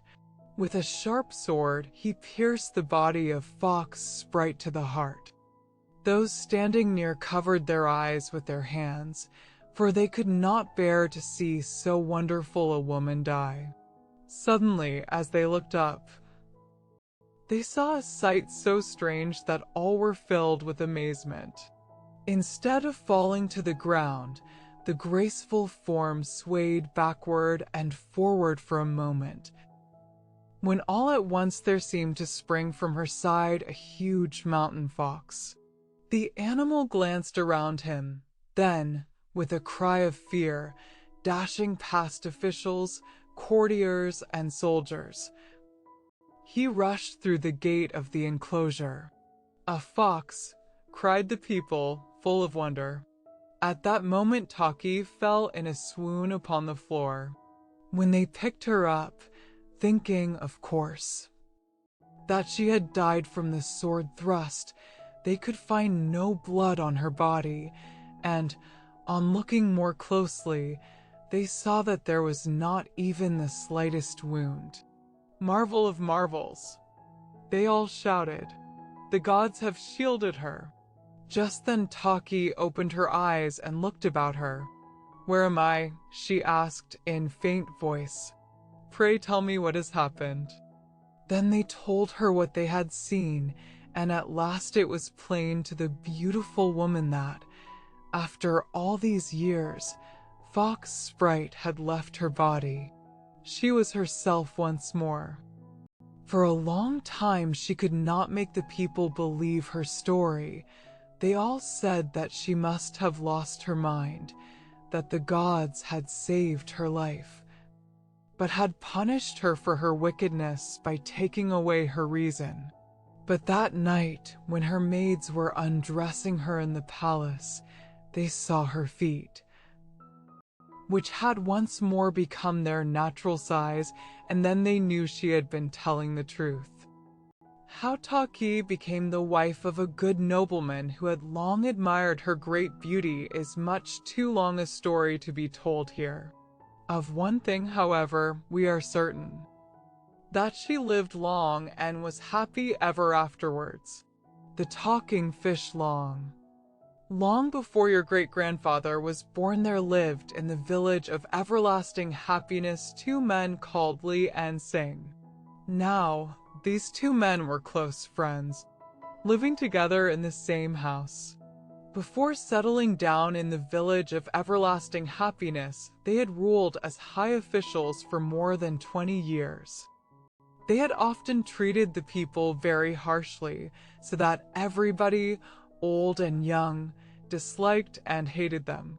And yet, by robbing the wealthy merchants and by cheating the poor, these 2 evil companions had become rich, and it was in order to spend their ill-gotten gains in idle amusements that they sought out the village of everlasting happiness. "For here," said they, "we can surely find that joy which has been denied us in every other place. Here we shall no longer be scorned by men and reviled by women. Consequently, these two men bought for themselves the finest house in the village, furnished it in the most elegant manner, and decorated the walls with scrolls filled with wise sayings and pictures by famous artists. Outside there were lovely gardens filled with flowers and birds, and ever so many trees with queer twisted branches growing in the shape of tigers and other wild animals. Whenever they felt lonely and Singh invited rich people of the neighborhood to come and dine with them, and after they had eaten. Sometimes they would go out upon the little lake in the center of their estate, rowing in an awkward flat-bottomed boat that had been built by the village carpenter. One day, on such an occasion, when the sun had been beating down fiercely upon the clean-shaven heads of all those on the little barge, for you must know this was long before the day when hats were worn at least, in the village of everlasting happiness Mr. Lee was suddenly seized with a giddy feeling, which rapidly grew worse and worse until he was in a burning fever. Snake's blood mixed with powdered deer horn is the thing for him, said the wise-looking doctor who was called in. Peering at Lee carefully through his huge glasses, be sure, he continued, addressing Lee's personal attendant, and, at the same time, snapping his long fingernails nervously, be sure, above all, not to leave him alone, for he is in danger of going raving mad at any moment, and I cannot say what he may do if he is not looked after carefully. A man in his condition has no more sense than a baby. Now, although these words of the doctor's really made Mr. Lee angry, he was too ill to reply. For all this time his head had been growing hotter and hotter, until at last a feverish sleep overtook him. No sooner had he closed his eyes than his faithful servant, half famished, rushed out of the room to join his fellows at their midday meal. Lee awoke with a start. He had slept only 10 minutes. Water, water, he moaned. Bathe my head with cold water. I am half dead with pain. But there was no reply, for the attendant was dining happily with his fellows. Air, air, groaned Mr. Lee, tugging at the collar of his silk shirt. I'm dying for water. I'm starving for air. This blazing heat will kill me. It is hotter than the fire god himself ever dreamed of making it. Wang, Wang, clapping his hands feebly and calling to his servant. Air and water, but still no Wang. At last, with the strength that is said to come from despair, Mr. Lee arose from his couch and staggered toward the doorway. Out he went into the paved courtyard, and then, after only a moment's hesitation, made his way across it into a narrow passage that led into the lake garden. What do they care for a man when he is sick? He muttered. My good friend Singh is doubtless even now enjoying his afternoon nap, with a servant standing by to fan him, and a block of ice near his head to cool the air. What does he care if I die of a raging fever? Doubtless he expects to inherit all my money, and my servants. That rascal Wang has been with me these 10 years, living on me and growing lazier every season. What does he care if I pass away? Doubtless he is certain that Singh's servants will think of something for him to do, and he will have even less work than he has now. Water, water. I shall die if I don't soon find a place to soak myself. So saying, he arrived at the bank of a little brook that flowed in through a water gate at one side of the garden and emptied itself into the big fish pond. Flinging himself down by a little stream, Lee bathed his hands and wrists in the cool water. How delightful! If only it were deep enough to cover his whole body. How gladly would he cast himself in and enjoy the bliss of its refreshing embrace. For a long time he lay on the ground, rejoicing at his escape from the doctor's clutches. Then, as the fever began to rise again, he sprang up with a determined cry. "What am I waiting for? I will do it. There's no one to prevent me, and it will do me a world of good. I will cast myself head first into the fish pond. It is not deep enough near the shore to drown me if I should be too weak to swim, and I am sure it will restore me to strength and health." He hastened along the little stream, almost running in his eagerness to reach the deeper water of the pond. He was like some small Tom Brown who had escaped from the watchful eye of the master and run out to play in a forbidden spot. Hark! Was that a servant calling? Had Wang discovered the absence of his employer? Would he sound the alarm, and would the whole place soon be alive with men searching for the fever-stricken patient? With one last sigh of satisfaction, Li flung himself, clothes and all, into the quiet waters of the fish pond. Now Li had been brought up in Fujian province on the seashore, and was a skillful swimmer. He dived and splashed to his heart's content, then floated on the surface. "It takes me back to my boyhood," he cried. "Why, oh why, is it not the fashion to swim? I'd love to live in the water all the time, and yet some of my countrymen are even more afraid than a cat of getting their feet wet. As for me, I'd give anything to stay here forever." "You would, eh?" chuckled a hoarse voice just under him, and then there was a sort of wheezing sound, followed by a loud burst of laughter. Mr. Li jumped as if an arrow had struck him, but when he noticed the fat, ugly monster below, his fear turned into anger. "Look here, what do you mean by giving a fellow such a start? Don't you know what the classics say about such rudeness?" The giant fish laughed all the louder. "What time do you suppose I have for classics? You make me laugh till I cry." "But you must answer my question," cried Mr. Li, more and more persistently, forgetting for the moment that he was not trying some poor culprit for a petty crime. "Why did you laugh? Speak out at once, fellow." "Well, since you are such a saucy piece," roared the other, "I will tell you. It was because you awkward creatures who call yourselves men, the most highly civilized beings in the world, always think you understand a thing fully when you have only just found out how to do it. You are talking about the island dwarfs." "The Japanese," interrupted Mr. Li, "we Chinese seldom undertake to do anything new." "Just hear the man," chuckled the fish. "Now, fancy your wishing to stay in the water forever. What do you know about water? Why you're not even provided with the proper equipment for swimming? What would you do if you really lived here always?" "What am I doing now?" spluttered Mr. Li, so angry that he sucked in a mouthful of water before he knew it. Floundering, retorted the other. "Don't you see me swimming? Are those big eyes of yours made of glass?" "Yes, I see you all right," guffawed the fish. "That's just it.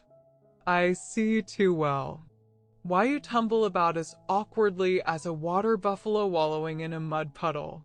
Now," as Mr. Li had always considered himself an expert in water sports, he was, by this time, speechless with rage. And all he could do was to paddle feebly round and round with strokes just strong enough to keep himself from sinking. "Then, too," continued the fish, more and more calm as the other lost his temper, "you have a very poor arrangement for breathing, if I am not mistaken. At the bottom of this pond you would find yourself worse off than I should be at the top of a palm tree. What would you do to keep yourself from starving?" Do you think it would be convenient if you had to flop yourself out onto the land every time you wanted a bite to eat? And yet, being a man, I doubt seriously if you would be content to take the proper food for fishes. You have hardly a single feature that would make you contented if you were to join an underwater school. Look at your clothes, too, water-soaked and heavy. Do you think them suitable to protect you from cold and sickness? Nature forgot to give you any scales. Now I'm going to tell you a joke, so you must be sure to laugh. Fishes are like grocery shops, always judged by their scales. As you haven't a sign of a scale, how will people judge you? See the point, eh? Nature gave you a skin, but forgot the outer covering, except perhaps at the ends of your fingers and your toes. You surely see by this time why I consider your idea ridiculous. Sure enough, in spite of his recent severe attack of fever, Mr. Lee had really cooled completely off. He had never understood before what great disadvantages there were connected with being a man. Why not make use of this chance acquaintance, find out from him how to get rid of that miserable possession he had called his manhood, and gain the delights that only a fish can have? Then, "Are you indeed contented with your lot?" he asked finally. "Are there not moments when you would prefer to be a man?" "I, a man," thundered the other, lashing the water with his tail. "How dare you suggest such a disgraceful change? Can it be that you do not know my rank? Why, my fellow, you behold in me a favorite nephew of the king." "Then, may it please your lordship," said Mr. Lee softly, "I should be exceedingly grateful if you would speak a kind word for me to your master. Do you think it possible that he could change me in some manner into a fish and accept me as a subject?" "Of course," replied the other, "all things are possible to the king. Know you not that my sovereign is a loyal descendant of the great water dragon, and as such can never die, but lives on and on and on, forever and ever and ever, like the ruling house of Japan?" Oh, gasped Mr. Lee, "even the Son of Heaven, our most worshipful emperor, cannot boast of such long years." "Yes, I would give my fortune to be a follower of your imperial master." "Then follow me," laughed the other, starting off at a rate that made the water hiss and boil for 10 feet around him. Mr. Lee struggled vainly to keep up. If he had thought himself a good swimmer, he now saw his mistake, and every bit of remaining pride was torn to tatters. "Please wait a moment," he cried out politely. "I beg of you to remember that I am only a man." "Pardon me," replied the other. "It was stupid of me to forget, especially as I had just been talking about it." Soon they reached a sheltered inlet at the farther side of the pond. There Mr. Lee saw a gigantic carp idly floating about in a shallow pool, and then lazily flirting his huge tail or fluttering his fins proudly from side to side. Attendant courtiers darted hither and thither, ready to do the master's slightest bidding. One of them, splendidly attired in royal scarlet, announced, with a downward flip of the head, the approach of the king's nephew, who is leading Mr. Lee to an audience with his majesty. "Whom have you here, my lad?" began the ruler as his nephew, hesitating for words to explain his strange request, moved his fins nervously backwards and forwards. "Strange company, it seems to me, you are keeping these days. Only a poor man." "Most royal sir," replied the other, "who beseeches your highness to grant him your gracious favor. When man asks favor of a fish, 'tis hard to penetrate his wish. He often seeks a lordly dish to serve upon his table," repeated the king, smiling. "And yet, nephew, You think this fellow is really peaceably inclined and is not coming among us as a spy. Before his friend could answer, Mr. Lee had cast himself upon his knees in the shallow water before the noble carp and bowed thrice until his face was daubed with mud from the bottom of the pool. Indeed, your majesty, I am only a poor mortal who seeks your kindly grace. If you would but consent to receive me into your school of fishes, I would forever be your ardent admirer and your lowly slave. In sooth, the fellow talks as if in earnest, remarked the king, after a moment's reflection, and though the request is, perhaps, the strangest to which I have ever listened, I really see no reason why I should not turn a fishly ear. But have the goodness first to cease your bowing. You are stirring up enough mud to plaster the royal palace of a shark. Poor Lee, blushing at the monarch's reproof, waited patiently for the answer to his request. Very well, so be it, cried the king impulsively, your wish is granted. Sir Trout, turning to one of his courtiers, bring hither a fish skin of proper size for this ambitious fellow. No sooner said than done. The fish skin was slipped over Mr. Lee's head, and his whole body was soon tucked snugly away in the scaly coat. Only his arms remained uncovered. In the twinkling of an eye Lee felt sharp pains shoot through every part of his body. His arms began to shrivel up, and his hands changed little by little until they made an excellent pair of fins, just as good as those of the king himself. As for his legs and feet, they suddenly began to stick together until, wriggle as he would, Lee could not separate them. Ah, thought he, my kicking days are over, for my toes are now turned into a first-class tail. Not so fast, laughed the king as Lee, after thanking the royal personage profusely, started out to try his new fins. Not so fast, my friend. Before you depart, perhaps I'd better give you a little friendly advice, else your new powers are likely to land you on the hook of some lucky fisherman, and you will find yourself served up as a prize of the pond. I will gladly listen to your lordly counsel, for the words of the Most High to his lowly slave are like pearls before sea slugs. However, as I was once a man myself, I think I understand the simple tricks they use to catch us fish, and I am therefore in position to avoid trouble. Don't be so sure about it. A hungry carp often falls into danger, as one of our sages so wisely remarked. There are two cautions I would impress upon you. One is, never, never eat a dangling worm. No matter how tempting it looks, there are sure to be horrible hooks inside. Secondly, always swim like lightning if you see a net, but in the opposite direction. Now, I will have you served your first meal out of the royal pantry, but after that, you must hunt for yourself, like every other self-respecting citizen of the watery world.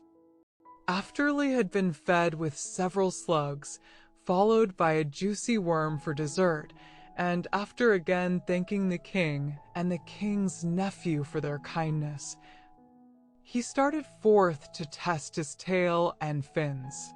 It was no easy matter, at first, to move them properly. A single flirt of the tail, no more vigorous than those he had been used to giving with his legs, would send him whirling round and round in the water, for all the world like a living top, and when he wriggled his fins, ever so slightly as he thought, he found himself sprawling on his back in a most ridiculous fashion for a dignified member of fishkind. It took several hours of constant practice to get the proper stroke, and then he found he could move about without being conscious of any effort. It was the easiest thing he had ever done in his life, and oh, The water was so cool and delightful. Would that I might enjoy that endless life the poets write of, he murmured blissfully. Many hours passed by until at last Lee was compelled to admit that, although he was not tired, he was certainly hungry. How to get something to eat? Oh! Why had he not asked the friendly nephew a few simple questions? How easily his lordship might have told him the way to get a good breakfast. But alas, without such advice, it would be a whale's task to accomplish it. Hither and thither he swam, into the deep still water, and along the muddy shore, down to the pebbly bottom always looking for a tempting worm. He dived into the weeds and rushes, poked his nose among the lily pads. All for nothing. No fly or worm of any kind to gladden his eager eyes. Another hour passed slowly away, and all the time his hunger was growing greater and greater. Would the fish god, the mighty dragon, not grant him even one little morsel to satisfy his aching stomach, especially since, now that he was a fish, he had no way of tightening up his belt, as hungry soldiers do when they are on a forced march? Just as Lee was beginning to think he could not wriggle his tail an instant longer, and that soon, very soon, he would feel himself slipping down to the bottom of the pond to die at that very moment, chancing to look up, he saw, oh joy, a delicious red worm dangling a few inches above his nose. The sight gave new strength to his weary fins and tail. Another minute, and he would have had the delicate morsel in his mouth. When, alas, he chanced to recall the advice given him the day before by great King Carp. No matter how tempting it looks, there are sure to be horrible hooks inside. For an instant he hesitated. The worm floated a trifle nearer to his half-open mouth. How tempting! After all, what was a hook to a fish when he was dying? Why be a coward? Perhaps this worm was an exception to the rule, or perhaps anything really a fish in such a plight, as Mr. Lee could not be expected to follow advice, even the advice of a real king. Pop! He had it in his mouth. Oh, soft morsel, worthy of a king's desire. Now he could laugh at words of wisdom, and eat whatever came before his eye. But ugh! What was that strange feeling, that ouch? It was the fatal hook. With one frantic jerk, and 100 twists and turns, Lee sought to pull away from the cruel barb that stuck so fast in the roof of his mouth. It was now too late to wish he had kept away from temptation. Better far to have starved at the bottom of the cool pond than to be jerked out by some miserable fisherman to the light and sunshine of the busy world. Nearer and nearer he approached the surface. The more he struggled, the sharper grew the cruel barb. Then, with one final splash, he found himself dangling in midair, swinging helplessly at the end of a long line. With a chunk he fell into a flat-bottomed boat, directly on top of several smaller fish. "Ah, a carp!" shouted a well-known voice gleefully.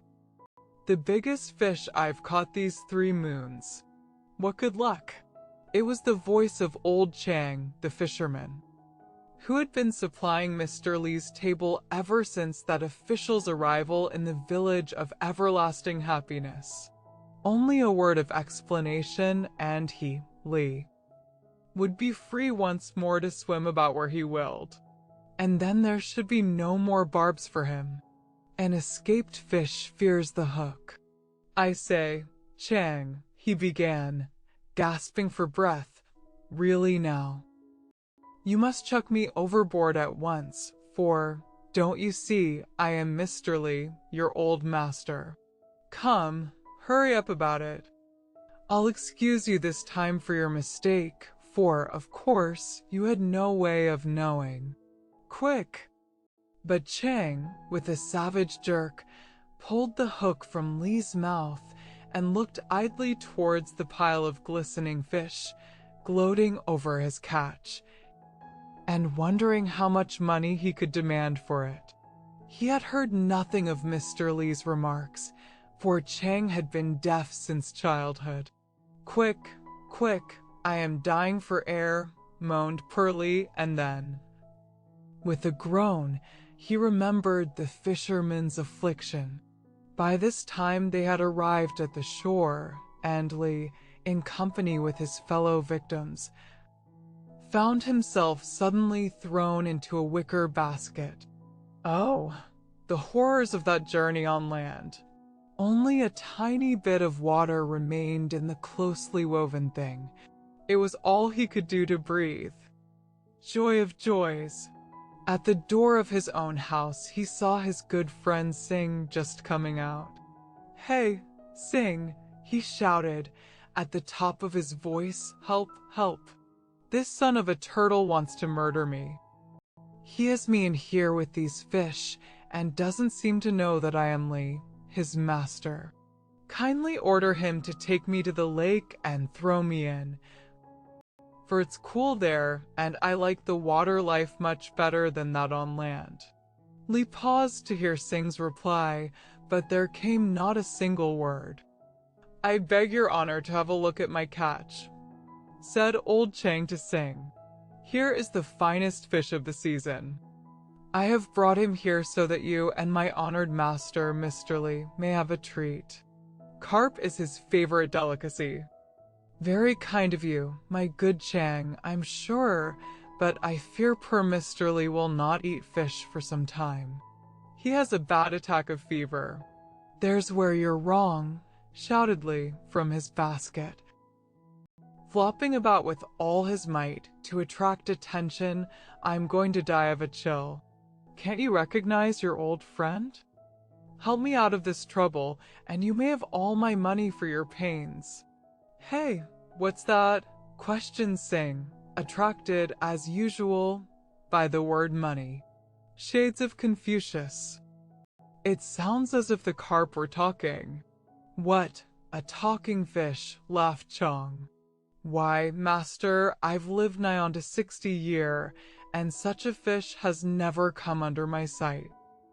There are talking birds and talking beasts for that matter, but talking fish, who ever heard of such a wonder?" "No, I think your ears must have deceived you. But this carp will surely cause talk when I get him into the kitchen. I'm sure the cook has never seen his like." "Oh, master, I hope you will be hungry when you sit down to this fish. What a pity Mr. Li couldn't help you to devour it." "Help to devour myself? Eh?" grumbled Pearlie, now almost dead for lack of water. "You must take me for a cannibal or some other sort of savage." Old Chang had now gone round the house to the servants' quarters, and after calling out the cook, held up Pearlie by the tail for the chef to inspect. With a mighty jerk, Li tore himself away and fell at the feet of his faithful cook. "Save me, save me," he cried out in despair. "This miserable Chang is deaf and doesn't know that I am Mr. Li, his master. My fish voice is not strong enough for his hearing. Only take me back to the pond and set me free. You shall have a pension for life, wear good clothes, and eat good food all the rest of your days. Only hear me and obey. Listen, my dear cook, listen." "The thing seems to be talking," muttered the cook, "but such wonders cannot be. Only ignorant old women or foreigners would believe that a fish could talk." And seizing his former master by the tail, he swung him onto a table, picked up a knife, and began to whet it on a stone. "Oh, oh," screamed Li, "you will stick a knife into me. You will scrape off my beautiful shiny scales. You will whack off my lovely new fins. You will murder your old master. Well, you won't talk much longer, growled the cook. I'll show you a trick or two with the blade. So saying, with a gigantic thrust, he plunged the knife deep into the body of the trembling victim. With a shrill cry of horror and despair, Mr. Lee awoke from the deep sleep into which he had fallen. His fever was gone, but he found himself trembling with fear at thought of the terrible death that had come to him in dreamland. Thanks be to Buddha, I am not a fish, he cried out joyfully. And now I shall be well enough to enjoy the feast to which Mr. Singh has bidden guests for tomorrow. But alas, now that I can eat the old fisherman's prize carp, it has changed back into myself. If only the good of our dreams came true, I shouldn't mind dreaming the whole day through. Bamboo and the turtle, a party of visitors, had been seeing the sights at Xiling. They had just passed down the holy way between the huge stone animals when Bamboo, a little boy of 12, son of a keeper, rushed out from his father's house to see the mandarins go by. Such a parade of great men he had never seen before, even on the feast days.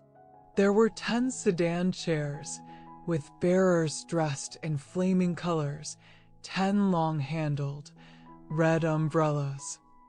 Each carried far in front of its proud owner, and a long line of horsemen. When this gay procession had filed past, Bamboo was almost ready to cry because he could not run after the sightseers as they went from temple to temple and from tomb to tomb. But, alas, his father had ordered him never to follow tourists. If you do, they will take you for a beggar, Bamboo, he had said shrewdly, and if you're a beggar, then your daddy's one too. Now they don't want any beggars around the royal tombs. So Bamboo had never known the pleasure of pursuing the rich. Many times he had turned back to the little mud house, almost broken-hearted at seeing his playmates running, full of glee, after the great men's chairs. On the day when this story opens, just as the last horseman had passed out of sight among the cedars, Bamboo chanced to look up toward one of the smaller temple buildings of which his father was the keeper. It was the house through which the visitors had just been shown. Could his eyes be deceiving him? No, the great iron doors had been forgotten in the hurry of the moment, and there they stood wide open, as if inviting him to enter. In great excitement, he scurried toward the temple. How often he had pressed his head against the bars and looked into the dark room, wishing and hoping that some day he might go in. And yet, not once had he been granted this favor. Almost every day since babyhood he had gazed at the high stone shaft, or tablet, covered with Chinese writing, that stood in the center of the lofty room, reaching almost to the roof. But with still greater surprise his eyes had feasted on the giant turtle underneath, on whose back the column rested. There are many such tablets to be seen in China, many such turtles patiently bearing their loads of stone, but this was the only sight of the kind that Bamboo had seen. He had never been outside the Xiling forest and, of course, knew very little of the great world beyond. It is no wonder then that the turtle and the tablet had always astonished him. He had asked his father to explain the mystery.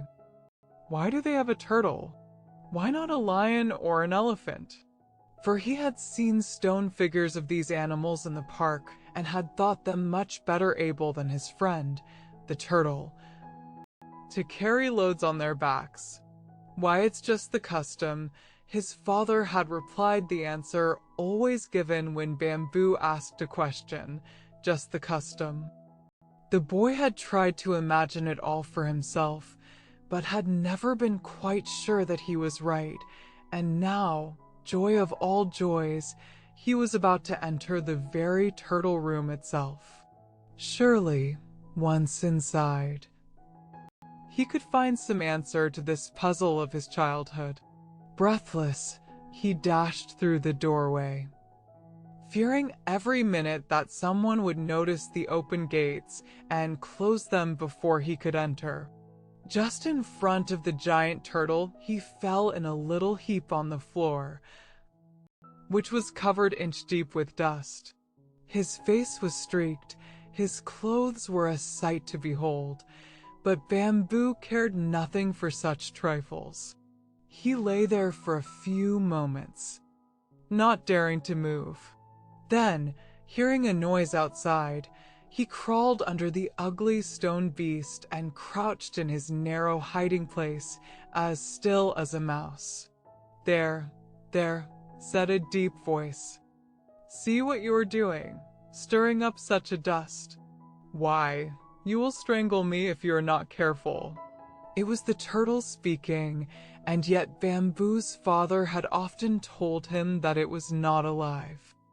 The boy lay trembling for a minute, too much frightened to get up and run. No use in shaking so, my lad, the voice continued, a little more kindly.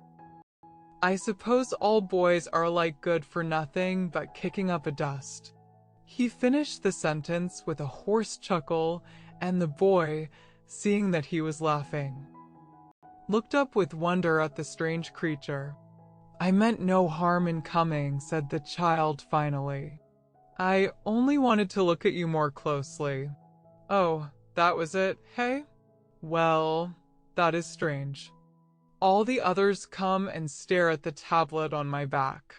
Sometimes they read aloud the nonsense written there about dead emperors and their titles, but they never so much as look at me. At me whose father was one of the great four who made the world. Bamboo's eyes shone with wonder. What? Your father helped make the world, he gasped. Well, not my father exactly, but one of my grandfathers, and it amounts to the same thing, doesn't it?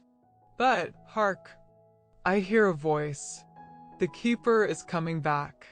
Run up and close those doors, so he won't notice that they have not been locked. Then you may hide in the corner there until he has passed. I have something more to tell you. Bamboo did as he was told. It took all his strength to swing the heavy doors into place. He felt very important to think that he was doing something for the grandson of a maker of the world. And it would have broken his heart if this visit had been ended just as it was beginning.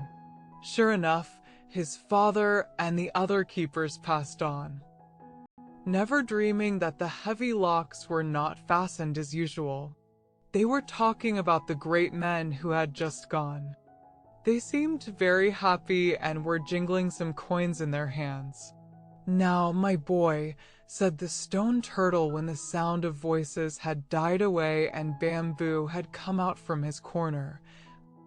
Maybe you think I'm proud of my job. Here I've been holding up this chunk for 100 years, I who am fond of travel. During all this time, night and day, I have been trying to think of some way to give up my position. Perhaps it's honorable, but you may well imagine it's not very pleasant. I should think you would have the backache, ventured Bamboo timidly. Backache? Well, I think so. Back, neck, legs, eyes, everything I have is aching for freedom. But, you see, even if I had kicked up my heels and overthrown this monument, I had no way of getting through those iron bars, and he nodded toward the gate. Yes, I understand, agreed Bamboo, beginning to feel sorry for his old friend. But now that you are here, I have a plan, and a good one it is, too, I think. The watchmen have forgotten to lock the gate. What is to prevent my getting my freedom this very night? You open the gate, I walk out, and no one the wiser. But my father will lose his head if they find that he has failed to do his duty and you have escaped. Oh, no, not at all. You can slip his keys tonight, lock the gates after I am gone. And no one will know just what has happened. Why it will make this building famous. It won't hurt your father, but will do him good. So many travelers will be anxious to see the spot from which I vanished. I am too heavy for a thief to carry off, and they will be sure that it is another miracle of the gods. Oh! I shall have a good time out in the big world. Just here Bamboo began to cry. Now what is the silly boy blubbering about? Sneered the turtle. Is he nothing but a crybaby? No. But I don't want you to go. Don't want me to go, eh? Just like all the others. You're a fine fellow. What reason have you for wanting to see me weighed down here all the rest of my life with a mountain on my back? Why, I thought you were sorry for me. And it turns out that you are as mean as anybody else. It is so lonely here, and I have no playmates. You are the only friend I have. The tortoise laughed loudly. Ho, ho. So it's because I make you a good playmate, eh? Now, if that's your reason, that's another story altogether. What do you say to going with me then? I, too, need a friend, and if you help me to escape. Why, you are the very friend for me. But how shall you get the tablet off your back? Questioned Bamboo doubtfully. It's very heavy. That's easy. Just walk out of the door. The tablet is too tall to go through. It will slide off and sit on the floor instead of on my shell. Bamboo, wild with delight at the thought of going on a journey with the turtle, promised to obey the other's commands. After supper, when all were asleep in the little house of the keeper, he slipped from his bed, took down the heavy key from its peg, and ran pell-mell to the temple. Well, you didn't forget me, did you? Asked the turtle when Bamboo swung the iron gates open. Oh no, I would not break a promise. Are you ready? Yes, quite ready. So saying, the turtle took a step. The tablet swayed backward and forward, but did not fall. On walked the turtle until finally he stuck his ugly head through the doorway. Oh! How good it looks outside, he said. How pleasant the fresh air feels. Is that the moon rising over yonder? It's the first time I've seen it for an age. My word! Just look at the trees. How they have grown since they set that tombstone on my back. There's a regular forest outside now. Bamboo was delighted when he saw the turtle's glee at escaping. Be careful, he cried, not to let the tablet fall hard enough to break it. Even as he spoke, the awkward beast waddled through the door. The upper end of the monument struck against the wall, toppled off, and fell with a great crash to the floor. Bamboo shivered with fear. Would his father come and find out what had happened? Don't be afraid, my boy. No one will come at this hour of the night to spy on us. Bamboo quickly locked the gates, ran back to the house, and hung the key on its peg. He took a long look at his sleeping parents, and then returned to his friend. After all, he would not be gone long, and his father would surely forgive him. Soon the comrades were walking down the broad road, very slowly. For the tortoise is not swift of foot, and Bamboo's legs were none too long. Where are you going? Said the boy at last, after he had begun to feel more at home with the turtle. Going? Where should you think I would want to go after my century in prison? Why, back to the first home of my father, back to the very spot where the great god, Panku, and his 3 helpers hewed out the world. And is it far? Faltered the boy, beginning to feel just the least bit tired. At this rate, yes, but bless my life. You didn't think we could travel all the way at this snail's pace, I hope. Jump on my back, and I'll show you how to go. Before morning, we shall be at the end of the world, or rather, the beginning. Where's the beginning of the world? Asked Bamboo. I have never studied geography. We must cross China, then Thibet. And at last in the mountains just beyond, we shall reach the spot which Panku made the center of his labor. At that moment Bamboo felt himself being lifted from the ground. At first he thought he would slip off the turtle's rounded shell, and he cried out in fright. Never fear, said his friend. Only sit quietly, and there will be no danger. They had now risen far into the air, and Bamboo could look down over the great forest of Xiling, all bathed in moonlight. There were the broad white roads leading up to the royal tombs, the beautiful temples, the buildings where oxen and sheep were prepared for sacrifice, the lofty towers, and the high tree-covered hills under which the emperors were buried. Until that night, Bamboo had not known the size of this royal graveyard. Could it be that the turtle would carry him beyond the forest? Even as he asked himself this question, he saw that they had reached a mountain, and the turtle was ascending higher, still higher, to cross the mighty wall of stone. Bamboo grew dizzy as the turtle rose farther into the sky. He felt as he sometimes did when he played whirling games with his little friends, and got so dizzy that he tumbled over upon the ground. However, this time he knew that he must keep his head and not fall, for it must have been almost a mile to the ground below him. At last they had passed over the mountain and were flying above a great plain. Far below, Bamboo could see sleeping villages and little streams of water that looked like silver in the moonlight. Now, directly beneath them was a city. A few feeble lights could be seen in the dark, narrow streets, and Bamboo thought he could hear the faint cries of peddlers crying their midnight wares. That's the capital of Shanshur just below us, said the turtle, breaking his long silence. It is almost 200 miles from here to your father's house, and we have taken less than half an hour. Beyond that is the province of the Western Valleys. In 1 hour we shall be above Thibet. On they whizzed at lightning speed.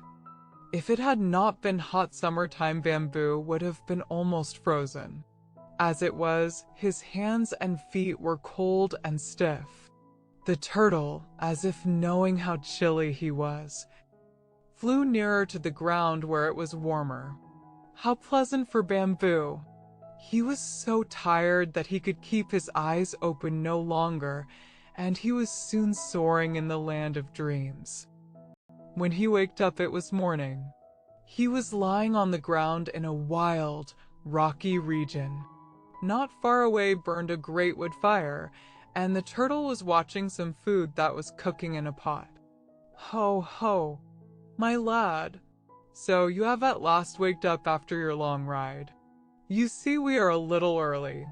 No matter if the dragon does think he can fly faster, I beat him, didn't I? Why? Even the phoenix laughs at me and says I am slow, but the phoenix has not come yet either. Yes, I have clearly broken the record for speed, and I had a load to carry too, which neither of the others had, I am sure. Where are we? Questioned Bamboo. In the land of the beginning, said the other wisely. We flew over Thibet and then went northwest for 2 hours. If you haven't studied geography, you won't know the name of the country. But here we are, and that is enough. Isn't it enough for anyone? And today is the yearly feast day in honor of the making of the world. It was very fortunate for me that the gates were left open yesterday. I am afraid, my old friends, The dragon and the phoenix have almost forgotten what I look like. It is so long since they saw me. Lucky beasts they are, not to be loaded down under an emperor's tablet. Hello. I hear the dragon coming now, if I am not mistaken. Yes, here he is. How glad I am to see him. Bamboo heard a great noise like there were of enormous wings, and then, looking up, saw a huge dragon just in front of him. He knew it was a dragon from the pictures he had seen and the carvings in the temples. The dragon and the turtle had no sooner greeted each other, both very happy at the meeting, than they were joined by a queer-looking bird, unlike any that Bamboo had ever seen, but which he knew was the phoenix. This phoenix looked somewhat like a wild swan, but it had the bill of a cock, the neck of a snake, the tail of a fish, and the stripes of a dragon. Its feathers were of 5 colors. When the 3 friends had chatted merrily for a few minutes, the turtle told them how Bamboo had helped him to escape from the temple. "A clever boy," said the dragon, patting Bamboo gently on the back. "Yes, yes, a clever boy indeed," echoed the phoenix. "Ah," sighed the turtle, "if only the good god, Panku, were here, shouldn't we be happy? But I fear he will never come to this meeting place. No doubt he is off in some distant spot, cutting out another world. If I could only see him once more, I feel that I should die in peace." "Just listen," laughed the dragon. "As if one of us could die. Why, you talk like a mere mortal." All day long the 3 friends chatted, feasted, and had a good time looking round at the places where they had lived so happily when Panku had been cutting out the world. They were good to Bamboo also, and showed him many wonderful things of which he had never dreamed. "You are not half so mean-looking and so fierce as they paint you on the flags," said Bamboo in a friendly voice to the dragon just as they were about to separate. The 3 friends laughed heartily. "Oh, no, he's a very decent sort of fellow, even if he is covered with fish scales," joked the phoenix. Just before they bade each other goodbye, the phoenix gave Bamboo a long scarlet tail feather for a keepsake, and the dragon gave him a large scale which turned to gold as soon as the boy took it into his hand. "Come, come, we must hurry," said the turtle. "I am afraid your father will think you are lost." So Bamboo, after having spent the happiest day of his life, mounted the turtle's back, and they rose once more above the clouds. Back they flew even faster than they had come. Bamboo had so many things to talk about that he did not once think of going to sleep, for he had really seen the dragon and the phoenix, and if he never were to see anything else in his life, he would always be happy. Suddenly the turtle stopped short in his swift flight, and Bamboo felt himself slipping. Too late he screamed for help.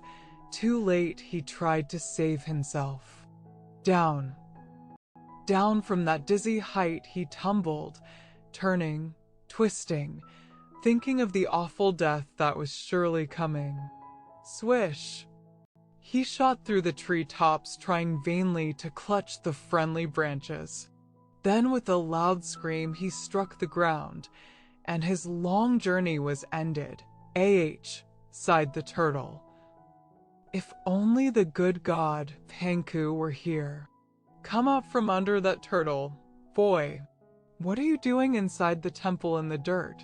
Don't you know this is not the proper place for you?" Bamboo rubbed his eyes. Though only half awake, he knew it was his father's voice. "But didn't it kill me?" he said as his father pulled him out by the heel from under the great stone turtle. "What killed you, foolish boy? What can you be talking about? But I'll have to kill you if you don't hurry out of this and come to your supper." Really, I believe you are getting too lazy to eat. The idea of sleeping the whole afternoon under that turtle's belly. Bamboo, not yet fully awake, stumbled out of the tablet room, and his father locked the iron doors. The mad goose and the tiger forest Hulin was a little slave girl. She had been sold by her father when she was scarcely more than a baby, and had lived for 5 years with a number of other children in a wretched houseboat. Her cruel master treated her very badly. He made her go out upon the street with the other girls he had bought to beg for a living. This kind of life was especially hard for Hulin. She longed to play in the fields, above which the huge kites were sailing in the air like giant birds. She liked to see the crows and magpies flying hither and thither. It was great fun to watch them build their stick nests in the tall poplars. But if her master ever caught her idling her time away in this manner, he beat her most cruelly and gave her nothing to eat for a whole day. In fact, he was so wicked and cruel that all the children called him Blackheart. Early one morning, when Hulin was feeling very sad about the way she was treated, she resolved to run away. But alas, she had not gone more than 100 yards from the houseboat when she saw Blackheart following her. He caught her, scolded her most dreadfully, and gave her such a beating that she felt too faint to stir. For several hours she lay on the ground without moving a muscle, moaning as if her heart would break. Ah, if only someone would save me, she thought. How good I would be all the rest of my days. Now, not far from the river there lived an old man in a tumble-down shanty. The only companion he had was a goose that watched the gate for him at night and screamed out loudly if any stranger dared to prowl about the place. Hulin and this goose were close friends, and the slave girl often stopped to chat with the wise fowl as she was passing the old man's cottage. In this way, she had learned that the bird's owner was a miser who kept a great deal of money hidden in his yard. Chang, the goose, had an unusually long neck, and was thus able to pry into most of his master's affairs. As the fowl had no member of his own family to talk with, he told all he knew to Hulin.